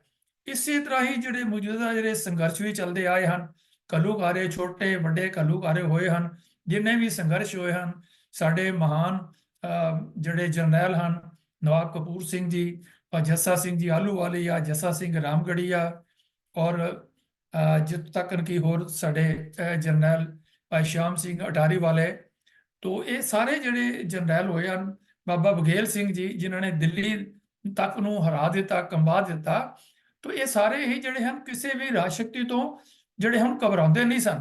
ਹਾਲੇ ਕੱਲ੍ਹ ਹੀ ਅਸੀਂ ਬਾਬਾ ਬਘੇਲ ਸਿੰਘ ਜੀ ਦਾ ਜੀਵਨ ਅਸੀਂ ਆਪ ਜੀ ਦੇ ਨਾਲ ਸਾਂਝਾ ਕੀਤਾ ਹੈ ਕਿ ਕਿਸ ਤਰ੍ਹਾਂ ਉਹਨਾਂ ਨੇ ਬੜੇ ਬੜੇ ਜਿਹੜੇ ਹਨ ਉਹ ਸਮੇਂ ਦੇ ਜਿਹੜੇ ਰਾਜੇ ਸਨ, ਉਹਨਾਂ ਨੂੰ ਕਿਸ ਤਰੀਕੇ ਨਾਲ ਉਹਨਾਂ ਨੇ ਜਿਹੜੀ ਇਹ ਧੂਲ ਚਟਾਈ ਔਰ ਜੋ ਨਿਰਭੈਤਾ ਦੀ ਗੱਲ ਹੈ ਉਸ ਨੂੰ ਆਪਣੇ ਮਨ ਦੇ ਵਿੱਚ ਬਰਕਰਾਰ ਰੱਖਿਆ। ਤੋ ਇਹ ਅੱਜ ਦਾ ਜੋ ਸੈਂਟਰਲ ਥੀਮ ਹੈ, ਇਹਦੇ ਨਾਲ ਹੀ ਜਿਹੜੀਆਂ ਜੁੜੀਆਂ ਹੋਈਆਂ ਬਾਕੀ ਗੱਲਾਂ ਹਨ, ਉਹ ਵੀ ਆਪ ਜੀ ਦੇ ਨਾਲ ਮੈਂ ਸਾਂਝੀਆਂ ਕਰਨੀਆਂ ਹਨ ਕਿ ਤੇਰੋ ਜਨ ਹੋਏ ਸੋਏ ਕਤ ਡੋਲਾ, ਕਿ ਤੇਰਾ ਜਿਹੜਾ ਜਨ ਹੋਏ ਉਹ ਕਿਵੇਂ ਡੋਲ ਸਕਦਾ ਹੈ, ਭਾਵ ਉਹ ਨਹੀਂ ਡੋਲਦਾ। हे ਪ੍ਰਭੂ, ਜੋ ਮਨੁੱਖ ਤੇਰਾ ਦਾਸ ਹੈ, ਦਾਸ ਹੋ ਕੇ ਕਹਿੰਦਾ ਹੈ, ਉਹ ਇਹਨਾਂ ਦੁਨੀਆ ਦੇ ਰਾਜਿਆਂ ਦੇ ਸਾਹਮਣੇ ਘਬਰਾਉਂਦਾ ਨਹੀਂ। ਅਸੀਂ ਸਿੱਖ ਇਤਿਹਾਸ, ਗੁਰੂ ਇਤਿਹਾਸ ਦੇ ਵਿੱਚ ਅਸੀਂ ਬੜੀ ਪਿਆਰ ਦੇ ਨਾਲ ਉਹਨਾਂ ਦੀ ਜਿਹੜੀ ਬਹਾਦਰੀ ਹੈ, ਜਿਹੜੀ ਦ੍ਰਿੜਤਾ ਹੈ, ਜੋ ਰਾਜਿਆਂ ਤੋਂ ਡਰੇ ਨਹੀਂ, ਨਿਰਭੈ ਰਹੇ ਹਨ, ਭੈ ਨਹੀਂ ਮੰਨਿਆ ਉਹਨਾਂ ਦਾ, ਉਹਨਾਂ ਦੇ ਬਾਰੇ ਅਸੀਂ ਹੁਣੇ ਆਪ ਜੀ ਦੇ ਨਾਲ ਸਾਂਝਾ ਕੀਤਾ ਹੈ। ਤੋ ਕਿਉਂਕਿ हे ਪ੍ਰਭੂ, ਤੇਰੇ ਸੇਵਕਾਂ ਦਾ ਪ੍ਰਤਾਪ ਸਾਰੇ ਜਗਤ ਵਿੱਚ ਛਾਇਆ ਰਹਿੰਦਾ ਹੈ। ਤੇਰੋ ਜਨ ਹੋਏ ਸੋ ਕਤ ਡੋਲੇ, ਤੀਨ ਭਵਨ ਪਰ ਛਾਜਾ, ਕਿ ਸਾਰੇ ਸੰਸਾਰ ਦੇ ਅੰਦਰ ਜੋ ਗੁਰੂਆਂ ਦੀ ਦ੍ਰਿੜਤਾ ਹੈ, ਜੋ ਸਿੱਖਾਂ ਦੇ ਸੰਘਰਸ਼ ਹਨ, ਜੋ ਸਿੱਖਾਂ ਨੇ ਮੱਲਾਂ ਮਾਰੀਆਂ ਹਨ, ਉਹ ਸਾਰੀ ਦੁਨੀਆ ਦੇ ਵਿੱਚ ਉਹਨਾਂ ਦੀ ਵਡਿਆਈ ਜਿਹੜੀ ਹੈ ਉਹ ਬਣੀ ਹੋਈ ਹੈ ਔਰ ਹਮੇਸ਼ਾ ਬਰਕਰਾਰ ਰਹੇਗੀ। ਫਿਰ ਅੱਗੋਂ ਇਹ ਗੱਲ ਮਹਾਰਾਜ ਜੀ ਜੋ ਭਾਈ ਭਗਤ ਕਬੀਰ ਜੀ ਨੇ ਸਾਨੂੰ ਸਮਝਾਈ ਹੈ, ਉਹ ਹੈ ਕਿ ਹਾਥ ਪਸਾਰ ਸਕੈ ਕੋ ਜਨ ਕੋ, ਕਿ ਹੱਥ ਚੁੱਕਣਾ ਤਾਂ ਕਿਤੇ ਰਿਹਾ, ਕੋ ਬੋਲ ਸਕੇ ਨਾ ਅੰਦਾਜ਼ਾ, ਭਾਵ ਹੱਥ ਚੁੱਕਣਾ ਤਾਂ ਕਿਤੇ ਰਿਹਾ, ਤੇਰੇ ਸੇਵਕ ਦੇ ਸਾਹਮਣੇ ਉਹ ਉੱਚਾ ਬੋਲ ਵੀ ਨਹੀਂ ਸਕਦੇ। ਔਰ ਇਹ ਇਤਿਹਾਸ ਦੇ ਵਿੱਚ ਬੜੀ ਦ੍ਰਿੜਤਾ ਦੇ ਨਾਲ ਸਾਡੇ ਗੁਰੂ ਸਾਹਿਬਾਨ ਨੇ ਔਰ ਸਿੱਖਾਂ ਨੇ ਇਹ ਕਰਕੇ ਦਿਖਾਇਆ ਕਿ ਜਿੰਨੇ ਵੀ ਸਿੱਖੀ ਦੇ ਵਿਰੁੱਧ ਜਾਂ ਜਿਨ੍ਹਾਂ ਨੇ ਵੀ ਕੋਈ ਐਸੇ ਕੰਮ ਕੀਤੇ ਜਿਹੜੇ ਗੁਰਮਤਿ ਦੇ ਉਲਟ ਸਨ, ਜਾਂ ਸਿੱਖਾਂ ਨੂੰ ਚੈਲੰਜ ਕੀਤਾ ਜਾਂ ਗੁਰੂ ਸਾਹਿਬ ਨੂੰ ਚੈਲੰਜ ਕੀਤਾ, ਤਾਂ ਉਹਨਾਂ ਦਾ ਬਖੂਬੀ ਮੁਕਾਬਲਾ ਕੀਤਾ ਗਿਆ ਤੇ ਉਹਨਾਂ ਨੂੰ ਸੋਧਿਆ ਵੀ ਗਿਆ। ਤੋ ਕਿਸੇ ਦੇ ਅੰਦਰ ਇਹ ਜੁਰਤ ਨਹੀਂ ਕਿ ਉਹ ਕੋਈ ਹੱਥ ਚੁੱਕ ਸਕੇ ਆਪਣੇ ਜਿਹੜੇ ਪ੍ਰਭੂ ਦੇ ਭਗਤ ਹਨ, ਜਿਨ੍ਹਾਂ ਦਾ ਵਿਸ਼ਵਾਸ ਹੈ ਉਸ ਅਕਾਲ ਪੁਰਖ ਦੇ ਉੱਤੇ, ਤੇ ਉਹਨਾਂ ਦੇ ਵਿਸ਼ਵਾਸ ਦੇ ਸਦਕਾ ਹੀ ਉਹ ਇਹਨੇ ਆਪਣੇ ਅੰਦਰ ਤਾਕਤਵਰ ਹਨ, ਇਹਨੇ ਦ੍ਰਿੜ ਹਨ ਕਿ ਇਸ ਗੱਲ ਦਾ ਜਿਹੜਾ ਹੈ ਉਹਨਾਂ ਨੂੰ ਬੜਾ ਮਾਣ ਹੈ ਕਿ ਤੇਰੇ ਸੇਵਕ ਦੇ ਸਾਹਮਣੇ ਇਹ ਜਿਹੜੇ ਰਾਜੇ ਇਹ ਭੂਪਤ ਸਾਹਿਬ ਦਿਵਸ ਚਾਰ ਕੇ ਇਹ ਕੋਈ ਉੱਚੇ ਬੋਲ ਵੀ ਨਹੀਂ ਬੋਲ ਸਕਦੇ, ਇੰਨਾ ਵੀ ਉਹਨਾਂ ਦੇ ਅੰਦਰ ਕੋਈ ਜਿਹੜਾ ਉਹ ਤਾਕਤ ਨਹੀਂ ਹੈ कि जो गुरु का सिख है या जो भगत है वो भगत के अंदर इन्नी जबरदस्त ताकत है। तो अखीरले पंक्ति दे विच कहंदे हन, चेत अचेत मूड मन मेरे बाजे अनहद बाजा, कि हे मेरे गाफल मन तू भी प्रभु ਨੂੰ सिमर, ਤਾਂ ਜੋ ਤੇਰੇ ਅੰਦਰ ਪ੍ਰਭੂ ਦੀ ਸਿਫਤ ਸਲਾਹ ਦੇ ਇੱਕ ਰਸ ਵਾਜੇ ਵਜਨ, ਤੇ ਤੂੰ ਦੁਨੀਆ ਦੇ ਰਾਜਿਆਂ ਤੋਂ ਕੋਈ ਘਬਰਾਹਟ ਤੇਰੇ ਅੰਦਰ ਨਾ ਹੋਵੇ। ਇਹ ਪ੍ਰੇਰਨਾ ਹੈ ਜੋ ਭਗਤ ਕਬੀਰ ਜੀ ਨੇ ਇਸ ਸ਼ਬਦ ਦੇ ਅੰਦਰ ਦਿੱਤੀ ਹੈ ਕਿ ਕਹ ਕਬੀਰ ਸੰਸਾ ਭ੍ਰਮ ਚੁਕੋ ਧਰੂ ਪ੍ਰਹਿਲਾਦ ਨਵਾਜਾ, ਕਿ ਕਬੀਰ ਸਾਹਿਬ ਜੀ ਆਖਦੇ ਹਨ ਕਿ ਜੋ ਮਨੁੱਖ ਪ੍ਰਭੂ ਨੂੰ ਸਿਮਰਦਾ ਹੈ ਉਸ ਦਾ ਸਹਿਮ, ਉਸ ਦੀ ਭਟਕਣਾ ਸਭ ਦੂਰ ਹੋ ਜਾਂਦੀ ਹੈ। ਪ੍ਰਭੂ ਆਪਣੇ ਸੇਵਕਾਂ ਨੂੰ ਧਰੂ ਤੇ ਪ੍ਰਹਿਲਾਦ ਵਾਂਗ ਪਾਲਦਾ ਹੈ। ਗੁਰਬਾਣੀ ਵਿੱਚ ਜਦੋਂ ਅਸੀਂ ਆਸਾ ਕੀ ਵਾਰ ਦਾ ਜਿਹੜਾ ਹੈ ਪਾਠ ਕਰਦੇ ਹਾਂ ਤਾਂ ਅਸੀਂ ਨਿਦਾ ਪ੍ਰਤੀ ਆਪਣੇ ਗੁਰਦੁਆਰਿਆਂ ਦੇ ਵਿੱਚ ਇਹ ਬੋਲ ਪੜ੍ਹਦੇ ਹਾਂ, ਹਰ ਜੁਗ ਜੁਗ ਭਗਤ ਉਪਾਇਆ, ਪੈਜ ਰੱਖਦਾ ਆਇਆ ਰਾਮ ਰਾਜੇ, ਰਾਕਸ਼ ਦੁਸ਼ਟ ਅਰ ਮਾਰਿਆ, ਪ੍ਰਹਿਲਾਦ ਤਰਾਇਆ, ਹੰਕਾਰੀਆਂ ਨਿੰਦਕਾਂ ਪਿੱਠ ਦੇ, ਨਾਮ ਦਿਓ ਮੁਖ ਲਾਇਆ, ਜਾਂ ਨਾਨਕ ਐਸਾ ਹਰ ਸੇਵਿਆ, ਅੰਤ ਲੈ ਛਡਾਇਆ। ਤੋ ਨਾਮਦੇਵ ਜੀ ਦਾ ਜ਼ਿਕਰ, ਭਗਤ ਧਰੂ ਦਾ ਜ਼ਿਕਰ, ਭਗਤ ਪ੍ਰਹਿਲਾਦ ਜੀ ਦਾ ਜ਼ਿਕਰ, ਔਰ ਕਬੀਰ ਸਾਹਿਬ, ਰਵਿਦਾਸ ਜੀ, ਇਹਨਾਂ ਦੇ ਜੀਵਨ ਦੇ ਵਿੱਚੋਂ ਅਸੀਂ ਕੁਝ ਆਪ ਜੀ ਦੇ ਨਾਲ ਵਿਚਾਰ ਸਾਂਝੇ ਕਰਾਂਗੇ ਤਾਂ ਕਿ ਸਾਨੂੰ ਇਹ ਪਤਾ ਲੱਗੇ ਕਿ ਉਸ ਪਰਮਾਤਮਾ ਦੀ ਕੀ ਪੋਜੀਸ਼ਨ ਹੈ। ਤਾਂ ਸਭ ਤੋਂ ਪਹਿਲਾਂ ਜਿਹੜੀ ਰਹਾਉ ਵਾਲੀ ਪੰਕਤੀ ਹੈ ਇਹਦੇ ਵਿੱਚ ਕੁਝ ਹੋਰ ਗੁਰਬਾਣੀ ਦੇ ਪ੍ਰਮਾਣਾਂ ਨਾਲ ਅਸੀਂ ਸਮਝਣ ਦੀ ਕੋਸ਼ਿਸ਼ ਕਰਦੇ ਹਾਂ ਕਿ ਗੁਜਰੀ ਅਸ਼ਟਪਦੀਆਂ ਮਹੱਲਾ ਪੰਜਵਾਂ ਵਿੱਚ 507 ਅੰਕ ਦੇ ਉੱਪਰ ਪੰਜਵੇਂ ਪਾਤਸ਼ਾਹ ਜੀ ਇਹ ਫਰਮਾਉਂਦੇ ਹਨ ਸਾਨੂੰ ਕਿ ਰਾਜਨ ਮੈਂ ਤੂੰ ਰਾਜਾ ਕਹੀ ਹੈ, ਭੂਮਨ ਮੈਂ ਭੂਮਾ, ਅਹੇ ਕਰਤਾਰ ਦੁਨੀਆ ਦੇ ਰਾਜਿਆਂ ਵਿੱਚ ਤੂੰ ਸ਼੍ਰੋਮਣੀ ਰਾਜਾ ਖਵਾਉਂਦਾ ਹੈ। ਭਾਵ ਤੇਰੇ ਸਾਹਮਣੇ ਉਹ ਰਾਜੇ ਤੁੱਛ ਹਨ ਤੇ ਤੂੰ ਜਿੱਥੇ ਬੜੇ ਬੜੇ ਆਪਣੇ ਆਪ ਨੂੰ ਮਾਲਕ ਕਹਿੰਦੇ ਹਨ, ਮੇਰੇ ਕੋਲ ਜ਼ਮੀਨਾਂ ਬੜੀਆਂ, ਮੇਰੇ ਇਹ ਬੜੇ ਤਾਕਤ ਹੈ, ਮੈਂ ਬੜਾ ਜ਼ਮੀਂਦਾਰ ਹਾਂ, ਵੱਡਾ ਹਾਂ, ਤੇ ਭੋਏ ਦੇ ਮਾਲਕਾਂ ਵਿੱਚ ਸਭ ਤੋਂ ਵੱਡਾ ਤੂੰ ਮਾਲਕ ਹੈ। ਠਾਕੁਰ ਮੈਂ ਠਕਰਾਈ ਤੇਰੀ ਕੋਮਨ ਸਿਰ ਕੋਮਾ, हे ਕਰਤਾਰ ਦੁਨੀਆ ਦੇ ਸਰਦਾਰਾਂ ਵਿੱਚ ਤੇਰੀ ਸਰਦਾਰੀ ਸਭ ਤੋਂ ਵੱਡੀ ਹੈ। ਉਹ ਹਰ ਸਮਾਨ ਨਹੀਂ ਰਾਜਾ, ਇਹ ਭੂਪਤ ਸਭ ਦਿਵਸ ਚਾਰ ਕੇ ਝੂਠੇ ਕਰਤ ਦਿਵਾਜਾ, ਕਿ ਇਹ ਝੂਠੀ ਆਪਣੀ ਜਿਹੜੀ ਹੈ ਉਹ ਸ਼ੋਖੀਆਂ ਮਾਰ ਰਹੇ ਹਨ। ਅਸਲ ਤੇ ਦੁਨੀਆ ਦੇ ਸਰਦਾਰਾਂ ਵਿੱਚ ਤੇਰੀ ਸਰਦਾਰੀ ਸਭ ਤੋਂ ਵੱਡੀ ਹੈ। ਉੱਚੀ ਕੁਲ ਵਾਲਿਆਂ ਵਿੱਚ ਤੂੰ ਸ਼੍ਰੋਮਣੀ ਕੁਲ ਵਾਲਾ ਹੈ। ਪਿਤਾ ਮੇਰੋ ਬੜੋ ਧਨੀ ਅਗਮਾ, ਹੈ ਕਰਤਾਰ ਤੂੰ ਮੇਰਾ ਪਿਤਾ ਹੈ, ਤੂੰ ਸਾਡੀ ਸਿਆਣਪ ਦੀ ਪਹੁੰਚ ਤੋਂ ਪਰੇ ਹੈ। ਤੂੰ ਮੇਰਾ ਪਿਤਾ, ਤੂੰ ਹੈ ਮੇਰੇ ਮਾਤਾ, ਤੂੰ ਮੇਰਾ ਬੰਧਵ, ਤੂੰ ਮੇਰਾ ਭਰਾਤਾ, ਤੂੰ ਮੇਰਾ ਰਾਖਾ ਸਭਨੀ ਥਾਈ, ਤਾਂ ਭਉ ਕਿਹਾ ਖੜਾ ਜਿਓ। तो मेरे अंदर किसी तरीके का कोई भौ या डर नहीं है।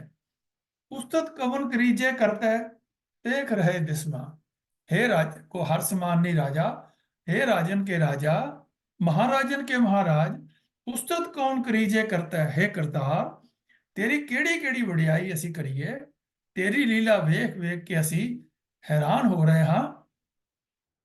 सुखियन में सुखिया तू कही है, दातन सिर दाता, हे करतार तू दुनिया दे सुखी लोकां विच श्रोमणी सुखी किया जा सकता है, दातियां विच भी तू सब तो वड्डा दाता है। भाव ਜਿਹੜੇ ਦੁਨੀਆ ਦੇ ਰਾਜੇ ਹਨ ਉਹ ਕੀ ਕਰਦੇ ਹਨ, ਜਿਹੜਾ ਕੋਈ ਮੰਗਣ ਆਂਦਾ ਉਹਨੂੰ ਕੋਈ ਦੇ ਦਿੰਦੇ ਹਨ, ਦਾਤ ਦੇ ਦਿੰਦੇ ਹਨ, ਕੋਈ ਆਪਣੇ ਰਾਜ ਸ਼ਕਤੀ ਵਿੱਚੋਂ ਕੁਝ ਮੋਹਰਾਂ ਦੇ ਦਿੰਦੇ ਹਨ, ਕੁਝ ਹੋਰ ਅਨਾਜ ਦੇ ਦਿੰਦੇ ਹਨ। ਲੇਕਿਨ ਜਿਹੜਾ ਪਰਮਾਤਮਾ ਹੈ ਉਹਦੇ ਕੋਲ ਤਾਂ ਸਾਰੇ ਹੀ ਖਜ਼ਾਨੇ ਹਨ, ਸਭ ਕੁਝ ਜਿਹੜੇ ਨੌਨਿਤ ਤੇਰੇ ਭਰੇ ਭੰਡਾਰ, मतलब सब चीज़ां तेरे कोल जड़ियां हन वो बनिया हुई हैं, तेनों किसी तरीके का कोई कमी नहीं है। तेरे जो कुछ पाया सो एक वार संसार दे अंदर। तो हे करतार दुनिया दे सुखी लोकां विच तू श्रोमणी सुखी कहा जा सकता है, ते दातियां विच भी सब तो वड्डा दाता। तेजन में तेजवंशी कहिए, रसियन में राता। ਦਾਨੀਆਂ ਵਿੱਚ ਵੀ ਤੂੰ ਸ਼੍ਰੋਮਣੀ ਤੇਜਸਵੀ ਕਿਹਾ ਜਾ ਸਕਦਾ ਹੈ। ਦੁਨੀਆ ਦੇ ਰਸ ਵਾਣਨ ਵਾਲਿਆਂ ਵਿੱਚ ਤੂੰ ਸ਼੍ਰੋਮਣੀ ਰਸਿਆ ਹੈ। ਤੋ ਇਹ ਕੋਈ ਹਰ ਸਮਾਨ ਨਹੀਂ ਰਾਜਾ। ਇਸ ਗੱਲਾਂ ਤੋਂ ਪ੍ਰਮਾਣਾਂ ਤੋਂ ਇਹ ਸਿੱਧ ਹੁੰਦਾ ਹੈ ਕਿ ਦੁਨੀਆ ਦੇ ਜਿਹੜੇ ਰਾਜੇ ਹਨ ਉਹ ਪਰਮਾਤਮਾ ਕਰਤਾਰ ਜਿਹੜਾ ਰਾਜਾ ਹੈ, ਰਾਜਾ ਮਹਾਰਾਜਨ ਕੇ ਮਹਾਰਾਜ, ਉਹਨਾਂ ਦੇ ਮੁਕਾਬਲੇ ਦੇ ਉੱਪਰ ਇਹ ਕੁਝ ਵੀ ਨਹੀਂ ਹਨ। राजन के राजा महाराजन के महाराज ऐसो राज छोड़ और दूजा कौन ध्याई है। ਗਿਆਨ ਪ੍ਰਬੋਧ ਦੇ ਬੋਲ ਅਸੀਂ ਸਾਰੇ ਹੀ ਜਾਣਦੇ ਹਾਂ। ਰਾਜਨ ਕੇ ਰਾਜਾ ਮਹਾਰਾਜਨ ਕੇ ਮਹਾਰਾਜ ਐਸੋ ਰਾਜ ਛੋੜ ਔਰ ਦੂਜਾ ਕੌਣ ਧਿਆਈ ਹੈ। ਉਹ ਰਾਜਿਆਂ ਦਾ ਰਾਜਾ, ਮਹਾਰਾਜਿਆਂ ਦਾ ਮਹਾਰਾਜਾ, ਐਸੇ ਜਿਹੜੇ ਅਜਿਹੇ ਰਾਜੇ ਨੂੰ ਛੱਡ ਕੇ ਹੋਰ ਕਿਸੇ ਦੂਜੇ ਨੂੰ ਕੀ ਧਿਆਉਣਾ ਹੈ ਔਰ ਕੀ ਉਸ ਤੋਂ ਮੰਗਣਾ ਹੈ, ਭਾਵ ਉਸ ਤੋਂ ਕੀ ਡਰਨਾ ਹੈ। ਔਰ ਇਹ ਪੰਕਤੀਆਂ ਜਿਹੜੀਆਂ ਸਾਨੂੰ ਉਸ ਪਰਮਾਤਮਾ ਦੇ ਨਾਲ ਜੁੜਨ ਦੀ ਪ੍ਰੇਰਨਾ ਦਿੰਦੇ ਹਨ। ਰਾਜਨ ਕੇ ਰਾਜਾ ਮਹਾ ਸਾਜ ਹੂੰ ਕੇ ਸਾਜਾ, ਮਹਾਜੋਗ ਹੂੰ ਕੇ ਜੋਗ ਹੈ, ਤਰਈਆ ਦ੍ਰਮ ਛਾਲ ਕੇ। ਅਕਾਲ ਉਸਤਤ ਦੇ ਬਚਨ ਹਨ।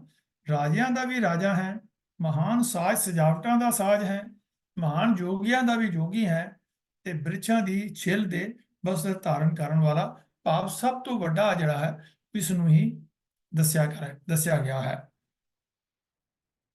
ਤੋ ਹੁਣ ਆਪਾਂ ਗੱਲ ਕਰਦੇ ਹਾਂ, ਜਿਹੜੇ ਅਸੀਂ ਮਹਾਰਾਜ ਦੇ ਸਵਈਏ ਪੜ੍ਹਦੇ ਹਾਂ ਉਹਨਾਂ ਵਿੱਚ ਵੀ ਸਾਨੂੰ ਇਹੀ ਪ੍ਰੇਰਨਾ ਮਿਲਦੀ ਹੈ ਕਿ ਕੋ ਹਰ ਸਮਾਨ ਨਹੀਂ ਰਾਜਾ। ਇਹ ਭੂਪਤ ਸਾ ਦਿਵਸ ਚਾਰ ਕੇ ਝੂਠੇ ਕਰਤ ਦਿਵਾਜਾ, ਮਾਤੇ ਮਤੰਗ ਜਰੇ ਜਰ ਸੰਗ। ਸੁਦਾ ਸਵਈਏ ਜਿਹਨੂੰ ਅਸੀਂ ਕਹਿੰਦੇ ਆ, ਮਾਤੇ ਮਤੰਗ ਜਰੇ ਜਰ ਸੰਗ, ਅਨੂਪ ਉਤੰਗ ਸੁਰੰਗ ਸਵਾਰੇ। ਸੋਨੇ ਨਾਲ ਜੜੇ ਹੋਏ, ਉੱਚੇ ਆਕਾਰ ਪ੍ਰਕਾਰ ਵਾਲੇ, ਸੰਦੂਰ ਨਾਲ ਸੰਵਾਰੇ ਹੋਏ, ਅਨੂਪਮ ਮਸਤ ਹਾਥੀ ਹੋਣ। ਕੋਟ ਤੁਰੰਗ ਕੁਰੰਗ ਸੇ ਕੁਦਤ, ਪੌਣ ਕੇ ਗਉਣ ਕੋ ਜਾਤ ਨਵਾਰੇ। ਹਿਰਨਾ ਵਾਂਗ ਕੁੱਦਣ ਅਤੇ ਪੌਣ ਦੀ ਤੇਜ਼ੀ ਨੂੰ ਵੀ ਪਿੱਛੇ ਛੱਡਣ ਵਾਲੇ ਕਰੋੜਾਂ ਘੋੜੇ ਹੋਣ ਜਿਸ ਰਾਜੇ ਦੇ ਕੋਲ। ਭਾਰੀ ਪੁਜਾਨ ਕੇ ਭੂਪ ਭਲੀ ਬਿਤ ਨਿਆਵਤ ਸੀਸ ਨਾ ਜਾਤ ਵਿਚਾਰੇ। ਦੁਆਰ ਤੇ ਖੜੇ ਵੱਡੀਆਂ ਭੁਜਾਵਾਂ ਵਾਲੇ ਰਾਜੇ ਚੰਗੀ ਤਰ੍ਹਾਂ ਨਾਲ ਸਿਰ ਨਿਵਾਉਂਦੇ ਹੋਣ, ਜਿਨ੍ਹਾਂ ਦੀ ਗਿਣਤੀ ਵੀ ਨਾ ਕੀਤੀ ਜਾ ਸਕਦੀ ਹੋਵੇ। ਇਤੇ ਪਏ ਤੋਂ ਕਾਂ ਪੇ ਭੂਪਤ, ਅੰਤ ਕੋ ਨਾ ਗਹੀ ਪਾਏ ਪਧਾਰੇ। ਅਜਿਹੇ ਪ੍ਰਤਾਪੀ ਰਾਜਾ ਬਣ ਗਏ ਤਾਂ ਕੀ ਹੋਇਆ, ਕਿਉਂਕਿ ਅੰਤ ਵਿੱਚ ਤਾਂ ਇਹ ਨੰਗੇ ਪੈਰੀ ਹੀ ਇਸ ਸੰਸਾਰ ਤੋਂ ਜਾਣਾ ਹੈ। ਭਾਵ ਇਹ ਵੀ ਸਥਾਈ ਨਹੀਂ ਹਨ। ਇਹ ਭੂਪਤ ਸਾ ਦਿਵਸ ਚਾਰ ਕੇ ਝੂਠੇ ਕਰਤ ਦਿਵਾਜਾ, ਇਹ ਝੂਠੇ ਦਿਖਲਾਵੇ ਕਰਦੇ ਆ, ਭਾਵੇਂ ਕਿੰਨੇ ਵੀ ਸ਼ਕਤੀਸ਼ਾਲੀ, ਕਿੰਨੇ ਵੀ ਪਾਵਰਫੁਲ ਇਹ ਕਿਉਂ ਨਾ ਹੋ ਜਾਣ। ਅਸੀਂ ਇਹ ਗੱਲਾਂ ਦੇਖਦੇ ਹਾਂ ਜਦੋਂ ਗੁਰਬਾਣੀ ਦੇ ਵਿੱਚੋਂ, ਤਾਂ ਸਾਨੂੰ ਇੱਕ ਗੱਲ ਸਮਝ ਆਉਂਦੀ ਹੈ ਕਿ ਜਿੱਥੇ ਅਸੀਂ ਗੁਰੂ ਇਤਿਹਾਸਿਕ ਇਤਿਹਾਸ ਦੀ ਗੱਲ ਕੀਤੀ ਹੈ, ਤਾਂ ਜੋ ਅਖੀਰਲੀ ਪੰਕਤੀ ਦੇ ਵਿੱਚ ਕਬੀਰ ਸਾਹਿਬ ਨੇ ਗੱਲ ਕਹੀ ਹੈ ਕਿ ਜਿਹੜੇ ਤੇਰੇ ਚੇਲੇ ਹੁੰਦੇ ਹਨ, ਜਿਹੜੇ ਤੇਰੇ ਭਗਤ ਹੁੰਦੇ ਹਨ, ਹੇ ਅਕਾਲ ਪੁਰਖ ਵਾਹਿਗੁਰੂ ਜੀ, ਉਹਨਾਂ ਨੂੰ ਕਿਸੇ ਤਰੀਕੇ ਨਾਲ ਡੁਲਾਇਆ ਨਹੀਂ ਜਾ ਸਕਦਾ। ਭੈਰੋ ਰਾਗ ਦੇ ਅੰਦਰ ਮਹਲਾ ਤੀਜਾ ਅਸ਼ਟਪਦੀਆਂ ਵਿੱਚ 1154 ਅੰਕ ਦੇ ਉੱਪਰ ਤੀਜੇ ਪਾਤਸ਼ਾਹ ਫਰਮਾਉਂਦੇ ਹਨ, ਹਰ ਨਾ ਬੂਝੇ ਤਿਨ ਆਪ ਭੁਲਾਇਆ। ਰਾਜ ਦੇ ਮੱਧ ਵਿੱਚ ਉਹ ਪਰਮਾਤਮਾ ਨੂੰ ਕੁਝ ਵੀ ਨਹੀਂ ਸਮਝਦਾ, ਪਰ ਉਸ ਦੇ ਵੀ ਕੀ ਵਸ ਹੈ, ਉਸ ਕਰਤਾਰ ਨੇ ਆਪ ਹੀ ਉਸ ਨੂੰ ਕੁਰਾਏ ਪਾ ਦਿੱਤਾ ਹੈ। ਭਾਵ ਜਿਹੜਾ ਰਾਜਾ ਹੈ ਉਹ ਆਪਣੇ ਰਾਜ ਮੱਧ ਦੇ ਵਿੱਚ ਇਹਨਾਂ ਹੰਕਾਰੀ ਹੋਇਆ ਪਿਆ ਹੈ ਕਿ ਉਹ ਕਿਸੇ ਨੂੰ ਕੋਈ ਸਮਝਦਾ ਹੀ ਨਹੀਂ ਹੈ। ਔਰ ਕੀ ਕੀਤਾ ਉਸਨੇ, ਕੀ ਕੀਤਾ? ਪੁੱਤਰ ਪ੍ਰਹਿਲਾਦ ਦੀ ਗੱਲ ਕਰ ਰਹੇ ਹਨ, ਹਰਨਾਕਸ਼ ਦੀ ਗੱਲ ਕਰ ਰਹੇ ਹਨ ਕਿ ਹਰਨਾਕਸ਼ ਕੀ ਕਹਿੰਦਾ ਕਿ ਜਲੇ ਹਰਨਾਕਸ਼ ਥਲੇ ਹਰਨਾਕਸ਼, ਕਿ ਇੱਥੇ ਵੀ ਇਹਾਂ ਵੀ ਹਰਨਾਕਸ਼ ਤੇ ਉਹਾਂ ਵੀ ਹਰਨਾਕਸ਼। ਜਦ ਕਿ ਗੁਰਮਤਿ ਦਾ ਪ੍ਰਿੰਸੀਪਲ ਇਹ ਹੈ ਕਿ ਇਹਾਂ ਹਰੀ ਉਹਾਂ ਹਰੀ, ਨਭੇ ਹਰੀ ਛਤੇ ਹਰੀ, ਕਿ ਜਿੱਥੇ ਵੀ ਸਭ ਜਗ੍ਹਾ ਦੇ ਉੱਪਰ ਜੇਤਾ ਕੀਤਾ ਤੇਤਾ ਨਾਉ, ਵਿਨ ਨਾਵੇਂ ਨਾਹੀ ਕੁਥੋਂ। तो पुत्र प्रहलाद से वाद रचाया कि ਉਹਨੂੰ ਕਹਿਣ ਲੱਗਾ ਵੀ ਤੂੰ ਇਹ ਕਹਿ ਕਿ ਸਭ ਜਗ੍ਹਾ ਦੇ ਉੱਪਰ ਜਲੇ ਹਰਨਾਕਸ਼ ਥਲੇ ਹਰਨਾਕਸ਼। ਲੇਕਿਨ ਪ੍ਰਹਲਾਦ ਨੇ ਕਿਹਾ ਕਿ ਉਹ ਪਰਮਾਤਮਾ ਸਭ ਜਗ੍ਹਾ ਦੇ ਉੱਪਰ ਹੈ, ਮੈਂ ਇਕੱਲਾ ਜਿਹੜਾ ਹੈ ਉਹ ਤੇਰਾ ਨਾਮ ਨਹੀਂ ਜਪ ਸਕਦਾ, ਮੈਂ ਤੇਰੇ ਤੋਂ ਡਰਦਾ ਨਹੀਂ। ਹੁਣ ਪ੍ਰਹਲਾਦ ਨੂੰ ਬਹੁਤ ਤਰੀਕੇ ਨਾਲ ਡਰਾਉਣ ਦੀ ਕੋਸ਼ਿਸ਼ ਕੀਤੀ ਗਈ तिरो जन होए सो कत डोले। तीन पौन पर छाजा। ਹੁਣ ਭਗਤ ਪ੍ਰਹਿਲਾਦ ਜੀ ਦਾ ਤੇ ਧਰੂ ਜੀ ਦਾ ਦੁਨੀਆ ਦੇ ਵਿੱਚ ਨਾਂ ਹੈ। ਗੁਰੂ ਤੇਗ ਬਹਾਦਰ ਸਾਹਿਬ ਨੇ ਵੀ ਇਹ ਗੱਲ ਕਹੀ ਕਿ ਰਾਮ ਜਪੋ ਜੀ ਐਸੇ ਐਸੇ, ਧਰੂ ਪ੍ਰਹਿਲਾਦ ਜਪਿਓ ਹਰ ਜੈਸੇ। तो ध्रुव और प्रहलाद ने किमें जपया, एक सवाल पैदा होता है कि ध्रुव और प्रहलाद जी ने उस परमात्मा के ऊपर, वो हर समान नहीं राजा, ਉਹਦੇ ਉੱਪਰ ਟੇਕ ਰੱਖ ਕਰਕੇ, ਤੇ ਜਿਹੜਾ ਉਹਦਾ ਪਿਓ ਸੀ, ਭਾਵੇਂ ਉਹ ਰਾਜਾ ਸੀ, ਬੜਾ ਸਖਤ ਸੀ, ਜਿਸ ਨੂੰ ਅਸੀਂ ਦੈਂਤ ਵੀ ਕਰ ਸਕਦੇ ਨੇ, ਕਹਿ ਸਕਦੇ ਹਾਂ ਕਿ ਕਰ ਹਰਨਾਕਸ਼ ਦੈਂਤ ਦੇ ਕਲਰ ਕਮਲ ਭਗਤ ਪ੍ਰਹਿਲਾਦ, ਕਿ ਇਹ ਕਲਰ ਰੂਪੀ ਉਹਦਾ ਜਿਹੜਾ ਧਰਤੀ ਦੀ ਪਿਓ ਸੀ, ਉਹਦੇ ਘਰ ਦੇ ਵਿੱਚ ਜਿਹੜਾ ਹੈ ਕਮਲ ਵਰਗਾ ਸੁੰਦਰ ਪ੍ਰਹਿਲਾਦ ਭਗਤ ਜਿਹੜਾ ਪੈਦਾ ਹੋਇਆ। ਤਾਂ ਉਸਨੇ ਬੜਾ ਇਹਨੂੰ ਡਰਾਇਆ, ਜਲ ਅਗਨੀ ਵਿੱਚ ਘੱਤਿਓ ਜਲੇ ਨਾ ਡੁੱਬੇ ਗੁਰ ਪ੍ਰਸਾਦ। ਉਸਨੂੰ ਬੜੇ ਤਰੀਕੇ ਨਾਲ ਡਰਾਉਣ ਦੀ ਕੋਸ਼ਿਸ਼ ਕੀਤੀ ਗਈ, ਲੇਕਿਨ ਉਹ ਡਰਿਆ ਨਹੀਂ ਕਿਸੇ ਤਰੀਕੇ ਨਾਲ ਵੀ।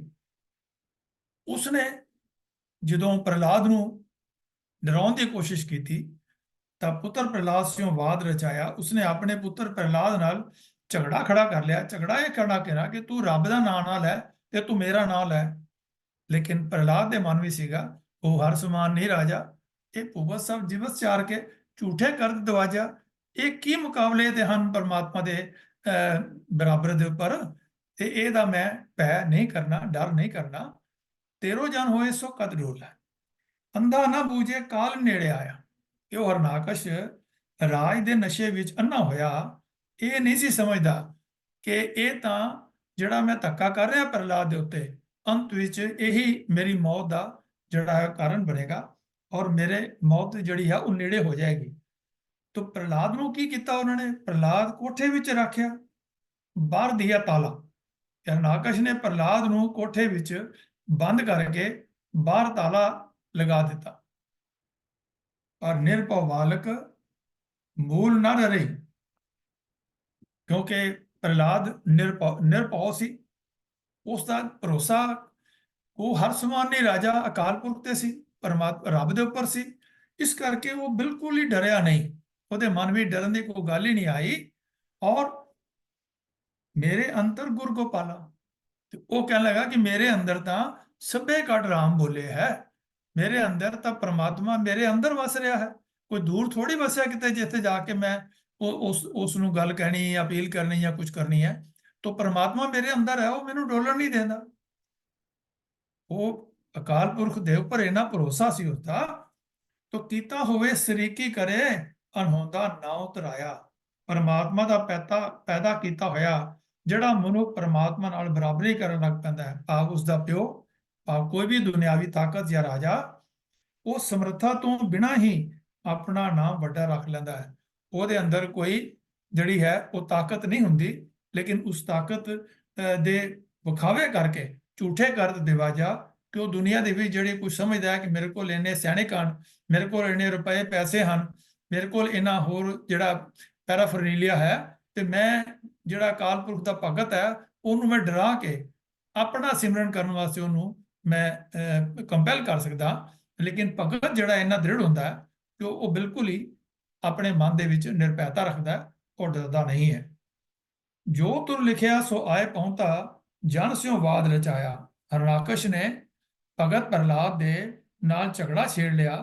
ਦੂਤਰਗਾਹ ਤੋਂ ਜੋ ਭਾਵੀ ਲਿਖੀ ਸੀ ਉਹ ਉਸਦਾ ਵੇਲਾ ਆ ਪਹੁੰਚਿਆ। ਔਰ ਫਿਰ ਹੋਇਆ ਕਿ ਇਹ ਜਿਸ ਵੇਲੇ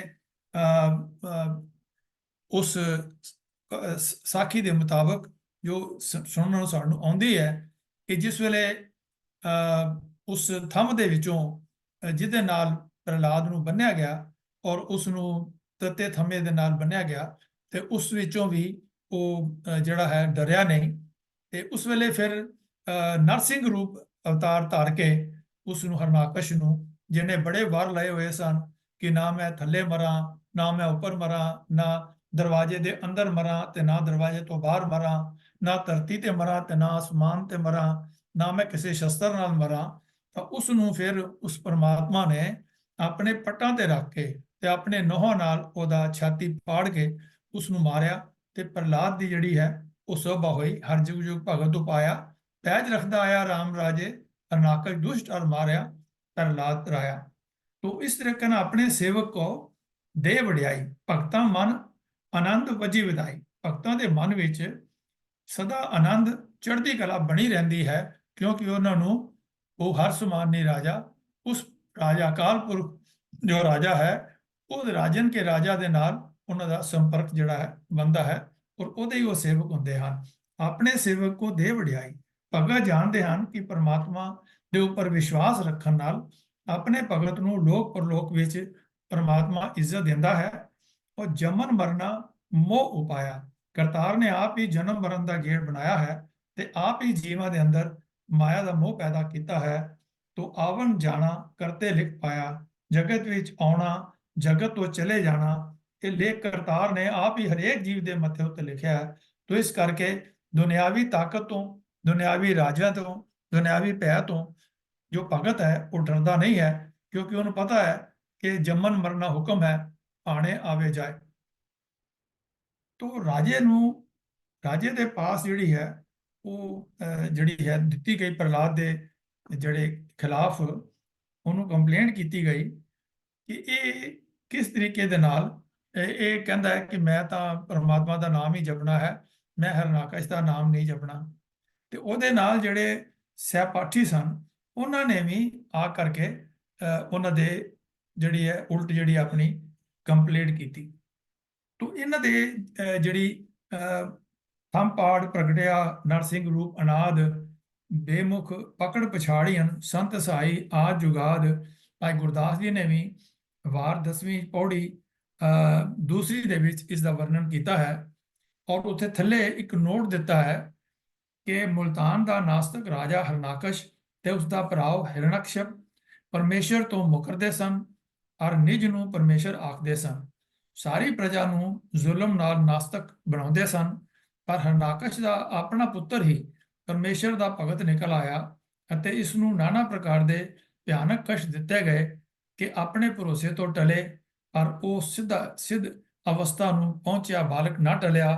ਉਸ ਦੇ ਸਿਦਕ ਦਾ ਫਲ ਇਹ ਹੋਇਆ ਕਿ ਹਰਨਾਕਸ਼ ਨੂੰ ਜਾਨ ਦੇਣੀ ਪਈ ਤੇ ਪ੍ਰਜਾ ਸੁਖੀ ਹੋਈ। ਪਰਮੇਸ਼ਰ ਪਰ ਦ੍ਰਿੜ ਭਰੋਸਾ ਔਰ ਹਾਜ਼ਰ ਨਾਜ਼ਰ ਜਾਣਨਾ ਪੁਰਾਤਨ ਭਗਤਾਂ ਵਿੱਚੋਂ ਪ੍ਰਹਲਾਦ ਨੂੰ ਬੜਾ ਹੀ ਉੱਚੇ ਦਰਜੇ ਦਾ ਨਸੀਬ ਸੀ। ਇਹੋ ਇਸ ਪੌੜੀ ਦਾ ਜੋ ਆਪ ਜੀ ਨੂੰ ਮੈਂ ਸੁਣਾਇਆ ਅਖੀਰਲੇ ਬੰਦ, ਇਹੀ ਉਹਦਾ ਸਾਰ ਸੀ ਕਿ ਭਗਤ ਜਿਹੜੇ ਹਨ ਉਹ ਡਰਦੇ ਨਹੀਂ ਹਨ।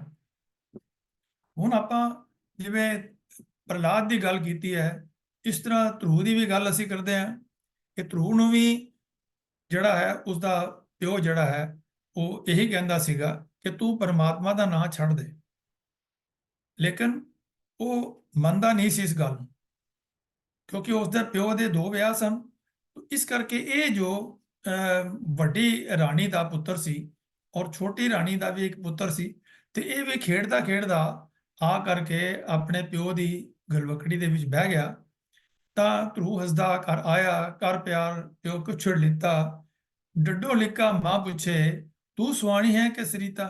ਜਿਸ ਵੇਲੇ ਉਸ ਦੀ ਦੂਸਰੀ ਮਾਂ ਨੇ ਜਿਸ ਨਾਲ ਛੋਟੀ ਮਾਂ ਜਿਹੜੀ ਰਾਜੇ ਦੀ ਰਾਣੀ ਸੀ, ਉਸਨੇ ਦੇਖਿਆ ਕਿ ਮੇਰੇ ਪੁੱਤਰ ਦੇ ਨਾਲ ਇਹ ਜਿਹੜੀ ਦੂਸਰੀ ਰਾਣੀ ਹੈ ਉਸ ਦਾ ਵੀ ਪੁੱਤਰ ਆ ਕੇ ਬਹਿ ਗਿਆ, ਧਰੂ ਬੈਠ ਗਿਆ, ਤੇ ਉਹਨੇ ਉਸ ਨੂੰ ਬਾਹੋਂ ਪਕੜ ਕੇ ਉਹਨੂੰ ਉਠਾ ਲਿਆ। ਤੋ ਉਸ ਦਾ ਮਨ ਵਿੱਚ ਰੋਸ ਮਤਰੇਈ ਕੀਤਾ, ਤੇ ਉਹ ਮਤਰੇਈ ਜਿਹੜੀ ਮਾਂ ਸੀ ਉਹਨੇ ਰੋਸ ਕੀਤਾ ਕਿ ਇਹ ਝੋਲੀ 'ਚ ਕਿਉਂ ਬਹਿ ਗਿਆ। ਆਪ ਸਾਰੇ ਇਤਿਹਾਸ ਤੋਂ ਜਾਣੂ, ਲੇਕਿਨ ਗੱਲ ਇਹ ਹੈ ਕਿ ਧਰੂ ਨੂੰ ਵੀ ਕਸ਼ਟ ਦਿੱਤੇ ਗਏ, ਉਹਨੂੰ ਸੁੱਟਿਆ ਗਿਆ, ਪਹਾੜੀਆਂ ਤੋਂ ਥੱਲੇ ਸੁੱਟਿਆ ਗਿਆ, ਔਰ ਅੰਤ ਵੇਲੇ ਉਸ ਨੂੰ ਅੱਗ ਦੇ ਵਿੱਚ ਜਿਹੜੀ ਉਹਦੀ ਭੂਆ ਸੀ ਧਰੂ ਦੀ, ਉਹ ਹੋਲਕਾ ਉਸ ਨੂੰ ਲੈ ਕਰਕੇ ਤੇ ਬਹਿ ਗਈ। ਜਿਹੜੀ ਉਹਦੇ ਕੋਲ ਇਤਿਹਾਸ ਦੇ ਵਿੱਚ ਜੋ ਗੱਲ ਸੁਣਨ ਆਉਂਦੀ ਹੈ ਕਿ ਉਸ ਨੂੰ ਵਰ ਸੀਗਾ ਕਿ ਉਹ ਅੱਗ ਦੇ ਵਿੱਚ ਅਗਰ ਜੋ ਕਪੜਾ ਲੈ ਕੇ ਬੈਠੇਗੀ ਤਾਂ ਉਹ ਸੜੇਗੇ ਨਹੀਂ, ਤਾਂ ਉਹ ਧਰੂ ਨੂੰ ਲੈ ਕਰਕੇ ਆਪਣੇ ਉਹਦੇ ਵਿੱਚ ਬੈਠ ਗਈ, ਆਪਣੀ ਝੋਲੀ ਦੇ ਵਿੱਚ, ਤੇ ਅੱਗ ਦੇ ਵਿੱਚ ਬੈਠ ਗਈ। ਤਾਂ ਉਹ ਕਹਿੰਦੇ ਹਨ ਕਿ ਪਰਮਾਤਮਾ ਜਿਹੜਾ ਹੈ ਆਪਣੇ ਭਗਤਾਂ ਦੀ ਰੱਖਿਆ ਕਰਦਾ ਹੈ, ਹਰ ਯੁਗ ਯੁਗ ਭਗਤ ਉਪਾਇਆ ਪੈਜ ਰੱਖਦਾ ਆਇਆ। ਤੋ ਧਰੂ ਦੀ ਪੈਜ ਰੱਖਣ ਵਾਸਤੇ ਉਹ ਹਵਾ ਚੱਲੀ, ਤੇ ਉਸ ਚੱਲਣ ਦੇ ਨਾਲ ਉਹ ਚਾਦਰ ਜਿਹੜੀ ਸੀਗੀ ਉਹ ਧਰੂ ਦੇ ਉੱਤੇ ਆ ਗਈ, ਤੇ ਉਹਦੀ ਜਿਹੜੀ ਭੂਆ ਸੀ ਉਹ ਜਲ ਕੇ ਮਰ ਗਈ। ਤੋ ਭਗਤ ਦੀ ਰੱਖਿਆ ਜਿਹੜੀ ਹੈ ਉਹ ਪਰਮਾਤਮਾ ਕਰਦਾ ਹੈ, ਹਰ ਯੁੱਗ ਵਿੱਚ ਕਰਦਾ ਆਇਆ ਹੈ, ਔਰ ਹਮੇਸ਼ਾ ਹੀ ਉਹ ਕਰਦਾ ਰਹੇਗਾ। ਤੇ ਦੇਖੋ ਹੁਣ ਜਿਹੜੀ ਗੱਲ ਆਪਾਂ ਕੀਤੀ ਹੈ, ਧਰੂ ਦੀ ਗੱਲ ਕੀਤੀ ਹੈ, ਤੇ ਹੁਣ ਅਸੀਂ ਨਾਮਦੇਵ ਜੀ ਦੀ ਵੀ ਗੱਲ ਕਰਦੇ ਹਾਂ। ਨਾਮਦੇਵ ਜੀ ਦੇ ਨਾਲ ਵੀ ਐਸਾ ਕੁਝ ਵਾਪਰਿਆ ਹੈ ਇਤਿਹਾਸ ਦੇ ਅੰਦਰ। ਤੋਂ ਉਹਨੂੰ ਜਿਸ ਵੇਲੇ ਗਊ ਮਾਰਨ ਦੀ ਔਰ ਫਿਰ ਉਸ ਨੂੰ ਜਿੰਦਾ ਕਰਨ ਦੀ ਗੱਲ ਜਿਹੜੀ ਚਲਦੀ ਹੈ, ਇਤਿਹਾਸ ਆਪ ਸਾਖੀ ਸਾਰੇ ਜਾਣਦੇ ਹੋ, ਤਾਂ ਮੈਂ ਥੋੜੇ ਜਿਹੇ ਲਫ਼ਜ਼ਾਂ ਦੇ ਅੰਦਰ ਹੀ ਇਹ ਗੱਲ ਨੂੰ ਸਾਂਝਾ ਕਰਨਾ ਚਾਹਨਾ ਹਾਂ ਕਿ ਜਿੱਥੇ ਅਸੀਂ ਗੁਰ ਇਤਿਹਾਸ ਦੀ ਗੱਲ ਕੀਤੀ ਹੈ, ਸਿੱਖ ਇਤਿਹਾਸ ਦੀ ਗੱਲ ਕੀਤੀ ਹੈ, ਛੋਟੇ ਬਾਲਕ ਧਰੂ ਪ੍ਰਹਿਲਾਦ ਦੀ ਗੱਲ ਕੀਤੀ ਹੈ, ਤੇ ਇਹ ਜਿਹੜੀ ਮੈਂ ਹੋਲਕਾ ਜੀ ਦੀ ਗੱਲ ਕਰ ਰਿਹਾ, ਉਹ ਭੂਆ ਸੀ ਪ੍ਰਹਿਲਾਦ ਦੀ, ਤੇ ਉਹਨੂੰ ਪ੍ਰਹਿਲਾਦ ਦੀ ਉਹ ਉਸ ਨੂੰ ਮਤਲਬ ਸਾੜਨ ਦੀ ਕੋਸ਼ਿਸ਼ ਕੀਤੀ। ਮੈਂ ਸੌਰੀ, ਗਲਤੀ ਨਾਲ ਮੈਂ ਉਸ ਨੂੰ ਕਹਿ ਗਿਆ ਕਿ ਧਰੂ ਨਾਲ, ਤੋਂ ਇਹ ਕਰੈਕਸ਼ਨ ਮੇਰੇ ਵੱਲੋਂ ਸਮਝਣਾ। ਤੋਂ ਇਸ ਤਰ੍ਹਾਂ ਇਹ ਜੋ ਨਾਮਦੇਵ ਜੀ ਨੂੰ ਵੀ ਉਹਨੂੰ ਕਿਹਾ ਗਿਆ, ਬੜੇ ਤਸੀਹੇ ਦਿੱਤੇ ਗਏ ਬਈ ਇਹਨੂੰ ਤੁਸੀਂ ਕਿਸੇ ਤਰੀਕੇ ਨਾਲ ਗਊ ਮੋਈ ਨੂੰ ਜਿਵਾਓ।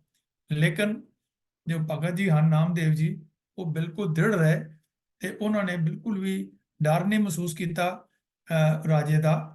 ਸੁਲਤਾਨ ਪੁੱਛੇ ਸੁਣ ਬੇਨਾਮਾ, ਦੇਖੋ ਰਾਮ ਤੁਮਾਰੇ ਕਾਮਾ। ਪੈਰੋ ਨਾਮਦੇਵ ਦੇ ਵਿੱਚ ਰਾਗ ਦੇ ਵਿੱਚ ਨਾਮਦੇਵ ਜੀ ਦਾ ਇਹ ਸ਼ਬਦ ਹੈ 1165 ਅੰਕ ਦੇ ਉੱਪਰ।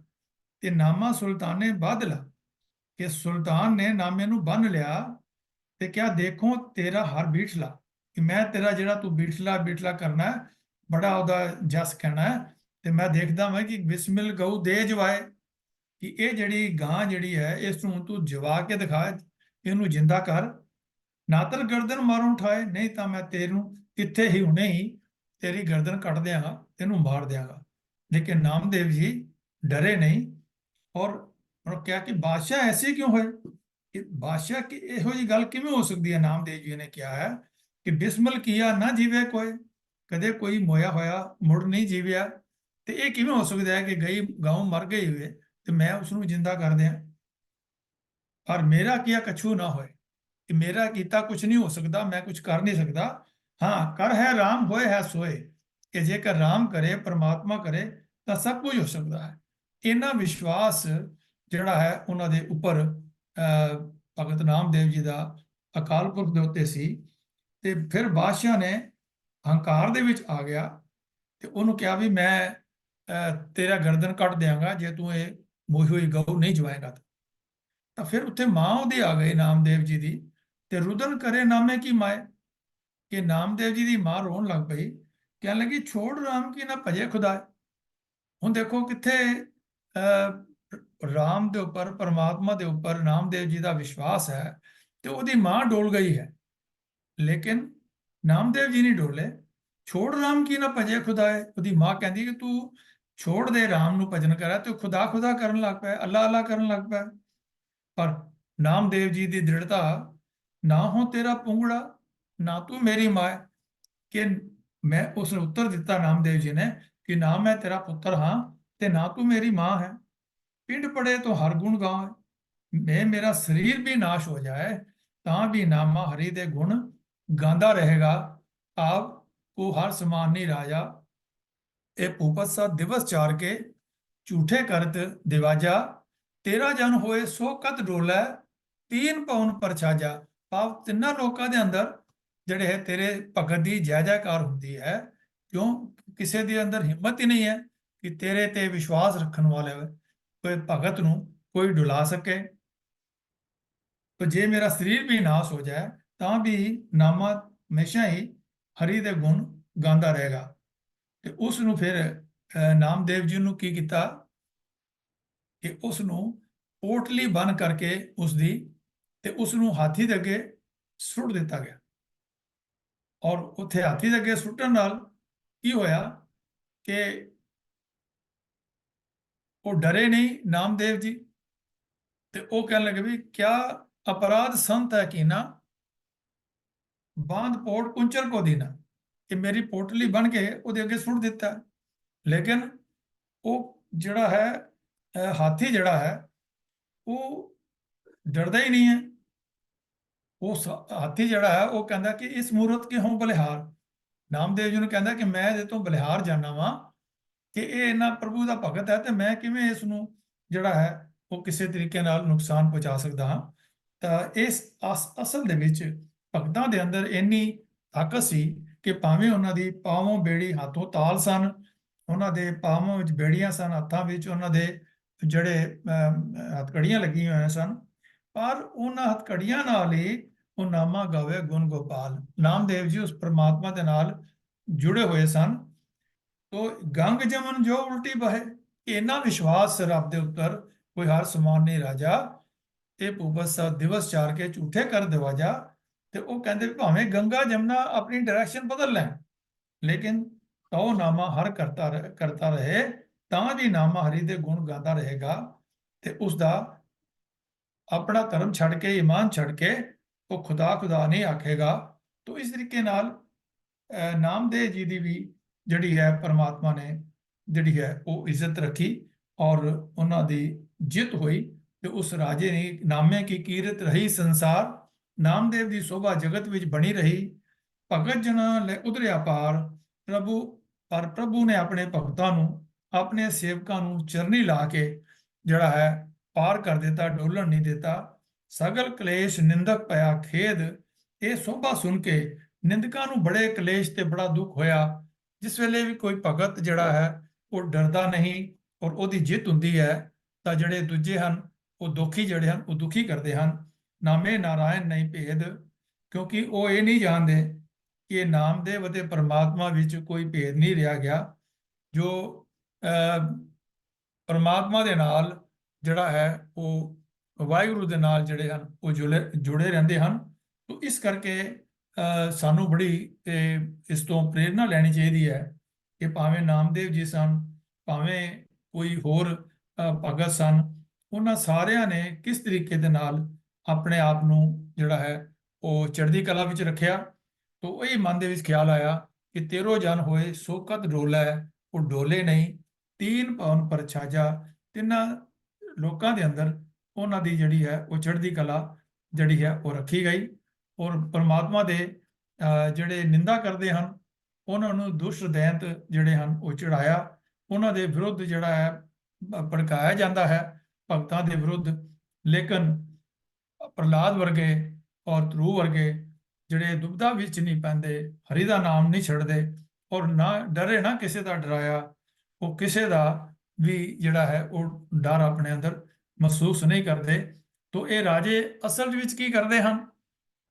ਜਿਹੜੀ ਗੱਲ ਹੈ ਭੂਪਤ ਸਾਹਿਬ ਦਿਵਸ ਚਾਰ ਕੇ ਝੂਠੇ ਕਰ ਦਿਵਾਜਾ, ਕੇਦਾਰਾ ਰਾਗ ਵਿੱਚ ਭਗਤ ਕਬੀਰ ਜੀ ਦਾ ਇੱਕ ਸ਼ਬਦ ਹੈ 1124 ਅੰਕ ਦੇ ਉੱਪਰ, 4 ਦਿਨ ਆਪਣੀ ਨੌਬਤ ਚਲੇ ਬਜਾਏ, ਕਿ ਮਨੁੱਖ ਜੇ ਰਾਜਾ ਵੀ ਬਣ ਜਾਏ ਤਾਂ ਵੀ ਥੋੜੇ ਦਿਨ ਰਾਜ ਮਾਣ ਕੇ ਇੱਥੋਂ ਤੁਰ ਜਾਂਦਾ ਹੈ, ਭਾਵ ਉਹ ਸਥਾਈ ਨਹੀਂ ਹੈ। 4 ਦਿਵਸ ਝੂਠੇ ਕਰ ਦਿਵਾਜਾ ਵਾਲੀ ਗੱਲ ਹੈ। ਇਹ ਭੂਪਤ ਸਾਹਿਬ ਦਿਵਸ ਚਾਰ ਕੇ ਇਤਨਕ ਖਟਿਆ ਗਠੀਆ ਮਟਿਆ, ਸੰਗ ਨਾ ਕਛੂ ਲੈ ਜਾਏ। ਜੇ ਇਤਨਾ ਧਨ ਵੀ ਜੋੜ ਲਏ ਕਿ ਗੰਢਾਂ ਬੰਨ ਲਏ, ਜ਼ਮੀਨ ਵਿੱਚ ਦਬ ਰੱਖੇ, ਤਾਂ ਵੀ ਕੋਈ ਚੀਜ਼ ਅੰਤ ਵੇਲੇ ਜੀਵ ਦੇ ਨਾਲ ਨਹੀਂ ਜਾਂਦੀ ਹੈ। ਤੋ ਇਸ ਗੱਲ ਦਾ ਜਿਹੜਾ ਪ੍ਰਭਾਵ ਹਰ ਗੁਰਸਿੱਖ ਨੂੰ ਆਪਣੇ ਮਨ ਵਿੱਚ ਲੈਣਾ ਚਾਹੀਦਾ ਹੈ ਕਿ ਨਿਰਭਉ ਜਪੈ ਸਗਲ ਭਉ ਮਿਟੇ, ਔਰ ਦੁਨੀਆ ਦੇ ਜਿਤਨੇ ਵੀ ਰਾਜੇ ਹਨ, ਜਿਤਨੀਆਂ ਵੀ ਤਾਕਤਾਂ ਹਨ, ਉਹ ਪਰਮਾਤਮਾ ਦੀ ਤਾਕਤ ਦੇ ਅੱਗੇ ਤੁੱਛ ਹਨ। ਤੋ ਇਸ ਕਰਕੇ ਸਾਨੂੰ ਟੇਕ ਪਰਮਾਤਮਾ ਦੀ ਰੱਖਣੀ ਚਾਹੀਦੀ ਹੈ। ਤੇ ਜੇਕਰ ਪਰਮਾਤਮਾ ਦੀ ਟੇਕ ਅਸੀਂ ਰੱਖਾਂਗੇ ਤਾਂ ਫਿਰ ਦੁਨਿਆਵੀ ਤਾਕਤਾਂ ਸਾਡਾ ਕੁਝ ਨਹੀਂ ਵਿਗਾੜ ਸਕਣਗੀਆਂ। ਗੁਰੂ ਇਤਿਹਾਸ, ਸਿੱਖ ਇਤਿਹਾਸ ਔਰ ਭਗਤਾਂ ਦਾ ਇਤਿਹਾਸ ਜਿਹੜਾ ਹੈ ਉਹ ਸਾਡੇ ਸਾਹਮਣੇ ਗਵਾਹ ਹੈ। ਤੇ ਸਾਨੂੰ ਵੀ ਅੱਜ ਦੇ ਇਸ ਸ਼ਬਦ ਤੋਂ ਇਹੀ ਪ੍ਰੇਰਨਾ ਲੈਣੀ ਚਾਹੀਦੀ ਹੈ ਕਿ ਚੇਤ ਅਚੇਤ ਮੂੜ ਮਨ ਮੇਰੇ, ਬਾਜੇ ਅਨਹਦ ਬਾਜਾ, ਕਹਿ ਕਬੀਰ ਸੰਸਾ ਪਰਮ ਚੂਕੋ, ਰੂਪ ਪ੍ਰਹਲਾਦ ਨਿਵਾਜਾ। ਤੇ ਰੂਪ ਔਰ ਪ੍ਰਹਲਾਦ ਨੂੰ ਜਿਸ ਤਰੀਕੇ ਦੇ ਨਾਲ ਪਾਲਦਾ ਰਿਹਾ ਪਰਮਾਤਮਾ, ਔਰ ਕਬੀਰ ਸਾਹਿਬ ਨੇ ਵੀ ਇਹ ਗੱਲ ਕਹੀ ਹੈ ਕਿ ਜੋ ਮਨੁੱਖ ਪ੍ਰਭੂ ਨੂੰ ਸਿਮਰਦਾ ਹੈ ਉਸ ਦਾ ਸਹਿਮ, ਉਸ ਦੀ ਭਟਕਣਾ ਸਭ ਦੂਰ ਹੋ ਜਾਂਦੀਆਂ ਹਨ ਤੇ ਪਰਮਾਤਮਾ ਆਪ ਉਹਨਾਂ ਦੀ ਪੈਜ ਰੱਖਦਾ ਹੈ। ਤੋ ਆਓ ਅੱਜ ਦੇ ਵਿਚਾਰ ਨੂੰ ਇੱਥੇ ਹੀ ਸਮਾਪਤ ਕਰੀਏ। ਤੋ ਵਿਚਾਰ ਕਰਦਿਆਂ ਅਨੇਕਾਂ ਭੁੱਲਾਂ ਹੋ ਗਈਆਂ ਹੋਣਗੀਆਂ, ਆਪ ਬਖਸ਼ਣ ਯੋਗ ਹੋ ਤੋ ਬਖਸ਼ ਲੈਣਾ। ਔਰ ਆਓ ਗੱਜ ਕੇ ਫਤਿਹ ਬੁਲਾਣੇ ਜੀ। ਵਾਹਿਗੁਰੂ ਜੀ ਕਾ ਖਾਲਸਾ, ਵਾਹਿਗੁਰੂ ਜੀ ਕੀ ਫਤਿਹ। ਵਾਹਿਗੁਰੂ ਜੀ ਕਾ ਖਾਲਸਾ, ਵਾਹਿਗੁਰੂ ਜੀ ਕੀ ਫਤਿਹ। ਭਗਤ ਕਬੀਰ ਜੀ ਦਾ ਸ਼ਬਦ ਆਪ ਜੀ ਨੇ ਸਰਵਨ ਕੀਤਾ। ਰਹਾਉ ਦੀ ਪੰਕਤੀ, ਪਹਿਲਾ ਅੰਕ, ਦੂਜਾ ਅੰਕ। ਬੜੀ ਸਪਸ਼ਟ ਗੱਲਾਂ ਭਗਤ ਜੀ ਨੇ ਸਾਨੂੰ ਦੱਸੀਆਂ। ਰਹਾਉ ਦੇ ਅੰਕ ਵਿੱਚ ਸੰਸਾਰ ਦੇ ਬਾਦਸ਼ਾਹਾਂ ਦੀ ਗੱਲ ਕੀਤੀ। ਇਹ ਆਪਣੇ ਆਪ ਨੂੰ ਸਭ ਬਾਦਸ਼ਾਹ ਵੱਡਾ ਸਮਝਦੇ ਹਨ। ਇਹ ਰਾਜ ਮੱਧ ਐਸਾ ਹੈ, ਰਾਜ ਦਾ ਨਸ਼ਾ ਐਸਾ ਹੈ, ਜਿਹੜਾ ਵੀ ਇਸ ਰਾਜ ਦੇ ਨਸ਼ੇ ਦਾ, ਰਾਜ ਦੀ ਗੱਦੀ ਤੇ ਬੈਠਦਾ ਹੈ, ਇਹ ਰਾਜ ਮੱਧ ਵਿੱਚ ਵੱਜ ਜਾਂਦਾ ਹੈ। ਤੇ ਰਾਜ ਮੱਧ ਵਿੱਚ ਉਹ ਭੁੱਲ ਹੀ ਜਾਂਦਾ ਹੈ ਵੀ ਮੇਰੇ ਜੀਵਨ ਦਾ ਵੀ ਅੰਤ ਹੋ ਜਾਣਾ। ਬਸ ਉਹ ਜੋ ਚਾਹੇ ਉਹ ਕਰਨਾ ਚਾਹੁੰਦਾ ਹੈ, ਜੋ ਵਜਾਉਣਾ ਚਾਹੇ ਵਜਾਉਣਾ ਚਾਹੁੰਦਾ ਹੈ। ਤੇ ਇਹ ਆਪਣੇ ਆਪ ਨੂੰ ਸਭ ਤੋਂ ਵੱਡਾ ਸਮਝ ਕੇ ਹਕੂਮਤ ਕੀਤੀ ਜਾਂਦੀ ਹੈ। ਪਰ ਇਹ ਨਹੀਂ ਉਹਨੂੰ ਪਤਾ ਵੀ ਬਾਦਸ਼ਾਹੀ ਤਾਂ ਮੇਰੀ ਬਹੁਤ ਛੋਟੀ ਹੈ। ਜੰਗਲ ਦੇ ਵਿੱਚ ਜਦੋਂ ਦਰਖਤ ਹੁੰਦੇ ਨੇ, ਆਪਣੇ ਆਪ ਨੂੰ ਰਾਜਾ ਸਮਝਦੇ ਨੇ, ਲੇਕਿਨ ਇੱਕ ਪਤਝੜ ਉਹਨਾਂ ਤੇ ਵੀ ਆਉਂਦੀ ਹੈ ਕਿ ਉਹਨਾਂ ਦੇ ਪੱਤੇ ਵੀ ਝੜ ਜਾਂਦੇ ਨੇ। ਦਿਵਸ ਚਾਰ ਕੀ ਕਰੋ ਸਾਹਿਬੀ, ਜੈਸੇ ਬਨ ਹਰ ਪਾਤ। ਤੇ ਬਾਦਸ਼ਾਹ ਕਹਿਣ ਲੱਗੇ ਵੀ 4 ਦਿਨ ਦੀ ਤੂੰ ਸਾਹਿਬੀ ਕਰਦਾ, ਕਿਸ਼ਤ ਤੇਰੀ ਹੈ ਸਾਹਿਬੀ ਹੈ ਕਿਹੋ ਜਿਹੀ ਹੈ? ਜਿਵੇਂ ਦਰਖਤਾਂ ਦੇ ਲੱਗੇ ਹੋਏ ਪੱਤੇ ਹੁੰਦੇ ਨੇ। ਕਹਿੰਦੇ ਤੂੰ ਦੇਖਿਆ ਨਹੀਂ ਰਾਵਣ ਹੂ ਦੇ ਅਦਕ ਛਤਰਪਤ ਕਿਨਮੇ ਗਏ ਬਿਲਾਤ। ਇਹ ਰਾਵਣ ਵਰਗੇ ਛਤਰਪਤ ਰਾਜਿਆਂ ਦਾ ਨਹੀਂ ਹਾਲ ਦੇਖਿਆ? ਰਾਮ ਗਿਓ ਰਾਵਣ ਗਿਓ, ਅਗਲੀ ਗੱਲ ਵੀ ਗੁਰਬਾਣੀ ਨੇ ਸਾਨੂੰ ਦੱਸ ਦਿੱਤੀ ਵੀ ਇਹਨਾਂ ਦੀ ਬਾਦਸ਼ਾਹੀ ਅਸਲ ਵਿੱਚ ਝੂਠੀ ਹੁੰਦੀ ਹੈ, ਜਿਹੜਾ ਦਿਖਾਵਾ ਕਰਦੇ ਨੇ। ਇਹਨਾਂ ਨੂੰ ਇਹ ਪਤਾ ਹੀ ਨਹੀਂ ਵੀ ਸਾਰੀ ਸ੍ਰਿਸ਼ਟੀ ਦੇ ਉੱਤੇ ਇੱਕ ਬਾਦਸ਼ਾਹ, ਇੱਕ ਰਾਜਾ ਹੋਰ ਵੀ ਹੈ, ਉਹਦਾ ਰਾਜ ਨਿਚਲ ਹੈ, ਸਦਾ ਟਲ ਹੈ। ਆਪਣੇ ਬਾਰੇ ਤੁਹਾਨੂੰ ਇਹ ਪਤਾ ਸਮਝ ਨਹੀਂ, ਬਾਦਸ਼ਾਹ ਸ਼ਾਹ ਵਪਾਰੀ ਮਰਨਾ, ਜੋ ਦਿਸੇ ਸੋ ਕਾਲੇ ਕਰਨਾ, ਤੁਸੀਂ ਤਾਂ ਖਤਮ ਹੋ ਜਾਣੇ ਹੋ। ਇਹ ਇੱਕ ਪਹਿਲਾ ਰਹਾਉ ਦੇ ਅੰਕ ਵਿੱਚ ਗੁਰੂ ਪਾਤਸ਼ਾਹ ਜੀ ਨੇ ਇਹ ਸਾਨੂੰ ਭਗਤ ਕਬੀਰ ਜੀ ਨੇ ਸਾਨੂੰ ਗੱਲ ਸਮਝਾ ਦਿੱਤੀ। ਜਿਹੜਾ ਸ਼ਬਦ ਦਾ ਪਹਿਲਾ ਅੰਕ ਹੈ ਤੇ ਉਹਦੇ 'ਚ ਬੜੀ ਕਮਾਲ ਦੀਆਂ ਗੱਲਾਂ ਜੋ ਵੀਰ ਤੇਜਿੰਦਰ ਸਿੰਘ ਨੇ ਸਾਂਝੀਆਂ ਕੀਤੀਆਂ ਵੀ ਰੱਬ ਦਾ ਭਗਤ ਜਿਹੜਾ ਹੁੰਦਾ ਹੈ, ਉਹਦਾ ਸੇਵਕ ਜਿਹੜਾ, ਉਹ ਇਹਨਾਂ ਬਾਦਸ਼ਾਹਾਂ ਦੀ ਪਰਵਾਹ ਨਹੀਂ ਕਰਦਾ। ਉਹ ਸ਼ੁਰੂ ਤੋਂ ਹੀ ਨਹੀਂ ਕਰਦਾ, ਉਹ ਡਰਦਾ ਹੀ ਨਹੀਂ। ਉਹ 7-9 ਸਾਲ ਦੇ ਬੱਚੇ ਕੋਰਾ ਜਵਾਬ ਦਿੰਦੇ ਨੇ ਜਦੋਂ ਉਹਨਾਂ ਨੂੰ ਕਿਹਾ ਜਾਂਦਾ ਵੀ ਸਾਹਮਣੇ ਇਹਨੂੰ ਝੁੱਕ ਕੇ ਸਲਾਮ ਕਰੋ, ਤੇ ਉਹ ਕਹਿੰਦੇ ਨੇ ਵਾਹਿਗੁਰੂ ਜੀ ਕਾ ਖਾਲਸਾ ਵਾਹਿਗੁਰੂ ਜੀ ਕੀ ਫਤਿਹ। ਤੇ ਅੱਗੇ ਉਹਨਾਂ ਹੈਰਾਨ ਹੋ ਜਾਂਦੇ ਨੇ ਵੀ ਇਹ 7-9 ਸਾਲ ਦੇ ਬੱਚਿਆਂ ਦੀ ਇੰਨੀ ਜ਼ਰੂਰਤ। ਉਹਨਾਂ ਨੂੰ ਪਤਾ ਕਿਉਂ ਨਹੀਂ ਡੋਲਦੇ, ਕਿਉਂਕਿ ਉਹਨਾਂ ਦੇ ਉੱਤੇ ਉਸ ਮਾਲਕ ਦੀ ਛਤਰ ਛਾਇਆ ਹੁੰਦੀ ਹੈ, ਹੱਥ ਹੁੰਦਾ। ਤਾਂ ਉਹ ਇੱਕ ਸੇਵਕ ਬਣਨ ਦੀ ਗੱਲ ਹੈ। ਦੂਜਾ ਅੰਕ ਜਿਹੜਾ ਸੇਵਕ ਬਣਨ ਦੀ ਗੱਲ ਹੈ। ਕੀ ਮਜਾਲ ਹੈ ਕਿ ਰੱਬ ਦੇ ਸੇਵਕ ਦੇ ਉੱਤੇ ਇਸ ਤਰ੍ਹਾਂ ਕੋਈ ਉਹਨੂੰ ਦੁਲਾ ਸਕਦਾ ਹੋਵੇ? ਮਜਾਲ ਹੀ ਨਹੀਂ। ਵੱਧ ਘਟਾ ਸਕਦਾ, ਆਰੀਆਂ ਦੇ ਦੰਦਿਆਂ ਦੇ ਨਾਲ ਆਪਣਾ ਆਪ ਛਲਵਾ ਸਕਦਾ, ਰੱਬੀ ਦੀਆਂ 23 ਧਾਰਾਂ ਨਾਲ ਖੋਪਰੀ ਲਵਾ ਸਕਦਾ। ਉਹ ਤਾਂ ਨਨਕਾਣਾ ਸਾਹਿਬ ਦੇ ਜੰਡ ਨਾਲ ਬੰਨ੍ਹ ਕੇ ਸੜ ਸਕਦਾ। ਅਸੀਂ ਭੁੱਲ ਸਕਦੇ ਹਾਂ ਚਮਕੌਰ ਦੀ ਗੜੀ, ਮਾਛੀਵਾੜਾ ਜੰਗਲ, ਗੁਰਦਾਸ ਨੰਗਲ ਦੀ ਹਵੇਲੀ, ਅਸੀਂ ਕਦੀ ਭੁੱਲ ਸਕਦੇ ਹਾਂ?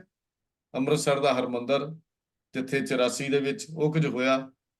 ਇਹ ਸਾਡੀ ਅਡੋਲਤਾ, ਇੱਕ ਜਿਹਨੇ ਸਮਝ ਆ ਗਈ ਅਡੋਲਤਾ, ਦੁਨੀਆ ਦੇ ਬਾਦਸ਼ਾਹਾਂ ਦੀ ਫਿਰ ਪਰਵਾਹ ਨਹੀਂ ਕਰਦਾ। ਤੇ ਜਿਹੜਾ ਆਖਰੀ ਅੰਕ ਸੀ ਸ਼ਬਦ ਦਾ, ਉਹਦੇ 'ਚ ਫਿਰ ਮਨ ਨੂੰ ਸਮਝਾਇਆ ਗਿਆ ਵੀ ਮਨ ਦੇਖ, ਨਾ ਬਾਦਸ਼ਾਹ ਰਹਿਣੇ ਨੇ, ਨਾ ਹੀ ਸ਼ਾਹ ਰਹਿਣੇ ਨੇ, ਤੇ ਜਿਹੜੇ ਨਾਮ ਉਹਨਾਂ ਦਾ ਰਹਿੰਦਾ ਜਿਹੜੇ ਅਡੋਲ ਹੋ ਕੇ ਜ਼ਿੰਦਗੀ ਜਿਉਂਦੇ ਨੇ। ਆਖਰੀ ਸ਼ਬਦ ਵਿੱਚ, ਆਖਰੀ ਪੰਕਤੀ ਵਿੱਚ ਜਿਹੜਾ ਅੰਕ ਸੀ, ਦੂਜਾ ਅੰਕ, ਉੱਥੇ ਕਹਿੰਦਾ ਮੂਰਖ ਮਨਾ ਗੱਲ ਸੁਣ, ਪਰਮਾਤਮਾ ਨੂੰ ਯਾਦ ਕਰ, ਤੇਰੇ ਅੰਦਰ ਵੀ ਫਿਰ ਉਸ ਗੀਤ ਦੇ ਆਤਮਿਕ ਆਨੰਦ ਦੇ ਵਾਜੇ ਵੱਜ ਪੈਣਗੇ। ਸੰਸਾ ਤੇ ਭਰਮ ਛੱਡ ਦੇ, ਤੂੰ ਦੇਖ ਉਹਨਾਂ ਦੀਆਂ ਕਹਾਣੀਆਂ ਪੜ੍ਹ ਜਿਨ੍ਹਾਂ ਨੇ ਨਾਮ ਜਪਿਆ ਔਰ ਅਡੋਲ ਹੋ ਕੇ ਜ਼ਿੰਦਗੀ ਜਿਉਦੇ। ਤਾਂ ਗੱਲ ਸਾਰੀ ਇਸ ਸ਼ਬਦ ਦੇ ਵਿੱਚ 3 ਪੱਖ ਸਾਡੇ ਸਾਹਮਣੇ ਆਉਂਦੇ ਵੀ ਇੱਕ ਸੰਸਾਰ ਦੀ ਬਾਦਸ਼ਾਹੀ ਝੂਠੀ ਹੈ, ਨਾਸ਼ਵਾਨ ਹੈ। ਦੂਜਾ, ਉਹ ਸੰਸਾਰ ਦੀ ਬਾਦਸ਼ਾਹੀ ਨੂੰ ਟਿੱਚ ਸਮਝਦੇ ਹਨ ਜਿਨ੍ਹਾਂ ਦੇ ਅੰਦਰ ਪ੍ਰਭੂ ਦੀ ਬੰਦਗੀ ਹੈ। ਤੇ ਤੀਜਾ ਪੱਖ ਇਹ ਵੀ ਵਾਹਿਗੁਰੂ, ਆਪਣੇ ਆਪ ਨੂੰ ਉਸ ਵਾਹਿਗੁਰੂ ਦੇ ਨਾਮ ਨਾਲ ਜੋੜੋ ਤਾਂ ਕਿ ਤੁਹਾਡੇ ਅੰਦਰ ਵੀ ਉਹ ਪਰਪੱਕਤਾ ਆ ਜਾਏ, ਜਿਹੜੀ ਪਰਪੱਕਤਾ ਨਾਮ ਦੇ ਜੁੜਿਆਂ ਅੰਦਰ ਆ ਗਈ। ਤਾਂ ਬਹੁਤ ਬਹੁਤ ਧੰਨਵਾਦ ਵੀਰ ਤੇਜਿੰਦਰ ਸਿੰਘ ਜੀ,